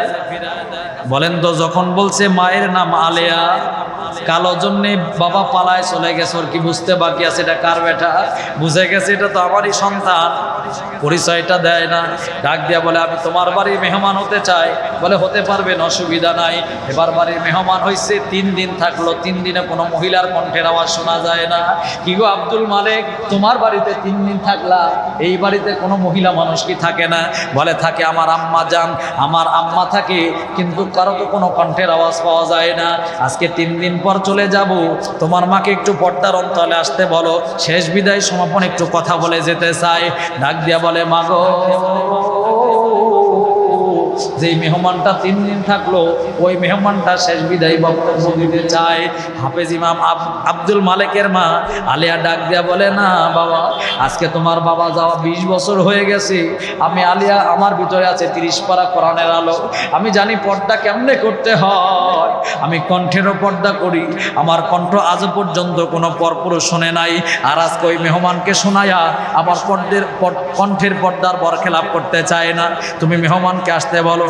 একটাবার চিন্তা করে দেখেন, 20 বছর হয়ে গেছে, এখনো পর্দার বরখেলাপ হয় নাই। আর এখনকার মেয়েরা, এরাও নিজেকে ইমানদার বলে দাবি করে। 20 বছর তো দূরের কথা, 5 বছর রেখে স্বামী বিদেশ গেছে, বছরে বছরে 5 বার করে ধরা খায়। কথা কন ঠিক কিনা? স্বামী 5 বছর না থাকলে ওর চরিত্র ঠিক থাকে না। কিন্তু আলিয়ার অন্তরে আছে 30 পারা কোরআনের আলো। এইরকম কোরআনের আলো যদি আমার আপনার স্ত্রীর ভিতরে থাকে, আমার আপনার মেয়ে কন্যা সন্তানের ভিতরে যদি থাকে, বলেন তো দেখি, ওই কন্যা সন্তান কি পরকিয়া করতে পারে? ওই স্ত্রী তো পরকিয়া করতে পারে না। এবার যখন পরিচয় পাওয়া গেল না, কথা বলতে পারল না, ডাক দিয়া বলে, আব্দুল মালিক, তোমার মাকে সর্বশেষ একটা কথা বলো, তুমি কি জীবনে কারো কাছে কোনোদিন বলছো নাকি? এই ওয়াজটা বাকি থাক, সামনে বছর দাওয়াত দিন বলবো, এরকম নাকি?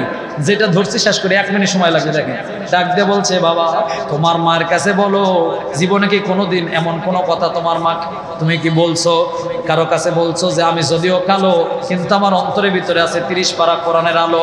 যার কাছে বলছো ওই লোকটা পাশের ঘরে অবস্থান করতেছে।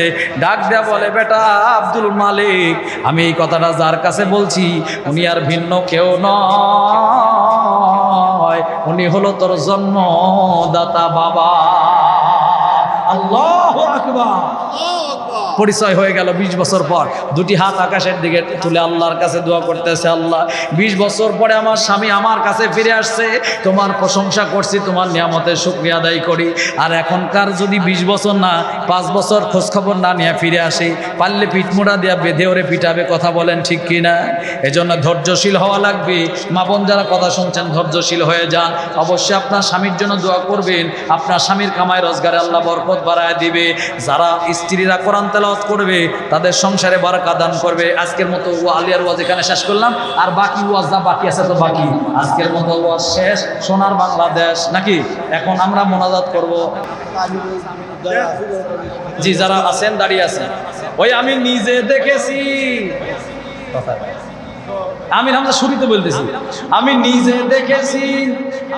আর একটা ভাইরাল ওয়াজ আছে, আমি রাস্তা দিয়ে যখন যাচ্ছিলাম গাড়ির ড্রাইভারকে বললাম, ড্রাইভার গাড়িটা থামান। গাড়িটা যখন থামিয়েছে আমি দেখবো কি দেখবো, আমার চোখের সামনেই পড়েছে ও মেয়েটা পেশাব করতে বসবে। সুর তো ঠিক আছে নাকি? এ বসবে কি বসবার পায়জামা ঠাস করে ফেটে গেছে। এই হচ্ছে ওয়াজ। তবে এখন অত্যন্ত কোরআনের তাফসীর যিনি করেন আমরা তার জন্য দোয়া করি, আল্লাহ যেন হায়াতের জন্য বাড়িয়ে দেয়। জোরে বলেন আমিন। ওনার কিন্তু ভালো আছে, ওনার কোরআন তেলাওয়াতের নমুনাতে একটু বলি। ওয়ালাকাদ আতাইনা লুকমানাল হিকমাতা আনিশকুরু লিল্লাহ। জোরে বলেন আল্লাহু আকবার।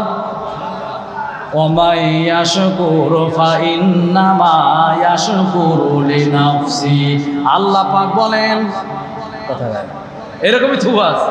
এটা বলতে পারবো আমি ঘন্টার পর ঘন্টা, অসুবিধা নাই। আমার ইউটিউবে অনেক ক্যাসেট আছে, যেহেতু 12টা শেষ করার কথা সেখানে 12:30 বাজে। আসেন দোয়া করি, আল্লাহুম্মা আমিন। রব্বানা যালামনা আনফুসানা ওয়া ইল্লাম তাগফির লানা ওয়া তারহামনা লানাকুনান্না মিনাল খাসিরিন। রব্বানা আতিনা ফিদ দুনিয়া হাসানাতাও ওয়া ফিল আখিরাতি হাসানাতাও ওয়া কিনা আযাবান নার। সকলেরই দরজা হইতে মাওলা ফিরিয়া তোমারি দরজায় রইলাম পড়িয়া। তুমি যদি মাফ না করো আল্লাহ বান্দারে, বলো তোমার বান্দা যাবে কার কাছে? বলেন না আল্লাহ। এটা জবান খুলে আল্লাহকে ডাক দিয়া বলেন, আল্লাহ যত গুনাহ করছি মাওলা মোরা জীবনে, সকল গুনাহ মাফ করে দাও নিজে গুনে। ও মালিক বগুড়া তিন মাথা আয় আল্লাহ রেলগেট শাহী জামে মসজিদের উন্নতি কল্পে আজকের এই তাফসীরুল কোরআন মাহফিলে রাত্রে 12:30 বেজে গেছে। আল্লাহ এই গভীর রাত পর্যন্ত তোমার বান্দা বান্দীরা কোরআন শোনার জন্য আল্লাহ কোরআনের আকর্ষণে আল্লাহ এই গভীর রাত পর্যন্ত তারা সময় ব্যয় করলো। আল্লাহ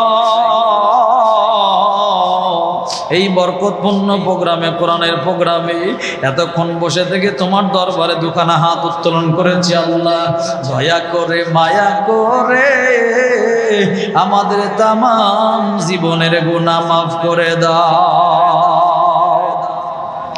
আল্লাহ আজকের এই প্রোগ্রাম যখন থেকে শুরু হয়েছে, আল্লাহ যত কোরআনে তেলাওয়াত করা হয়েছে, আল্লাহ যত তাসবিহ তেলাওয়াত করা হয়েছে, হাদিয়া দান করো লক্ষ গুণ কোটি গুণ বৃদ্ধি করিয়া সোনার মদিনায় নবীজির রওজা মুবারকে হাদিয়াগুলো পৌঁছায়া দাও। মালিক, তামাম বিশ্বের মাটির নিচে বাবা আদম থেকে আজ পর্যন্ত যত মুমিন মুমিনাত নারী অন্ধকার কবরে শহীদ হয়ে গেছে, আল্লাহ প্রত্যেকের কবর আযাব মাফ করে দাও, কবরগুলাকে জান্নাতের বাগান বানিয়ে দাও। আল্লাহ, এই বগুড়ার মানুষগুলা যারা আমার সঙ্গে এই গভীর রাতে হাত তুলছে, আল্লাহ আমি জানি না কার মানা কার জানি বাবা দুনিয়াতে জিন্দা না।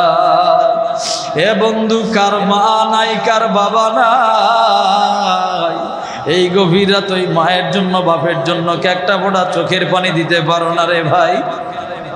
যেই মা 10 মাস 10 দিন গর্ভে ধারণ করতে যাইয়া মৃত্যু সজ্জায় পাঞ্জালরে তোমাকে আমাকে জন্ম দিয়েছে, যেই মা 10 মাস 10 দিন আরামের ঘুম হারাম করে সারা রাত্র কাটাইছে, 10 মাস 10 দিন মা খাওয়া দাওয়া ঠিক মতো করতে পারে নাই, এমনকি ডাক্তারদের রিসার্চ মতে মায়ের কলিজার ভিতরে শেষবারে যে লাচ্ছিটা মারছিল, ওই লাচ্ছিটার স্পিড ছিল প্রায় 4500 মাইল স্পিড। 4500 মাইল স্পিডে মায়ের কলিজার ভিতরে শেষ জোরে যেই লাচ্ছিটা মারছো, মায়ের লাথির যন্ত্রণা সহ্য করতে পারে নাই, মা বেহুশ হইয়া দুনিয়ার জমিনে পড়ে গেছে, বালতির পর বালতি রক্ত জমিনে ঝরে গেছে। তোমাকে আমাকে জন্ম দিতে যাইয়া অনেক মা সিজারে সন্তান জন্ম দেয়, মায়ের পেটটা কাটা হয়েছে, মা নিজে এই নিজের শরীরটাকে ক্ষত করেছে শুধু তোমাকে দুনিয়ার মুখ দেখানোর জন্য। এরে সন্তান, ওই মায়ের কথা মনে করো, যেই মা তোমাকে এত কষ্ট করে লালন পালন করত, 2-2.5 বছর 30 মনেরও বেশি দুধ পান করাইছে, যেই মা এক ফোঁটা দুধের ঋণ কি পরিশোধ করতে পারবা? এক ধার দুধের দাম কাটিয়া গায়ের চাম, এক ধার দুধের দাম কাটিয়া গায়ের চাম, পাপস বানায়া দিলেও দুধের ঋণ শোধ হবে না, এমন দরদি ভাবে আর কেউ হবে না। আল্লাহ, যেই দরদির মা নিজে না খায়া সন্তান রে খাওয়াইতো, সেই মা হারা সন্তানরা হাত তুলে আমিন আমিন বলছে। আল্লাহ, পর্দার অন্তরালে মায়েরা যারা হাত তুলেছে, আল্লাহ তাদের তো কারো মা নাই বাবা নাই। হে বাবা হারা সন্তান, কেন বাবার কথা মনে হয় না?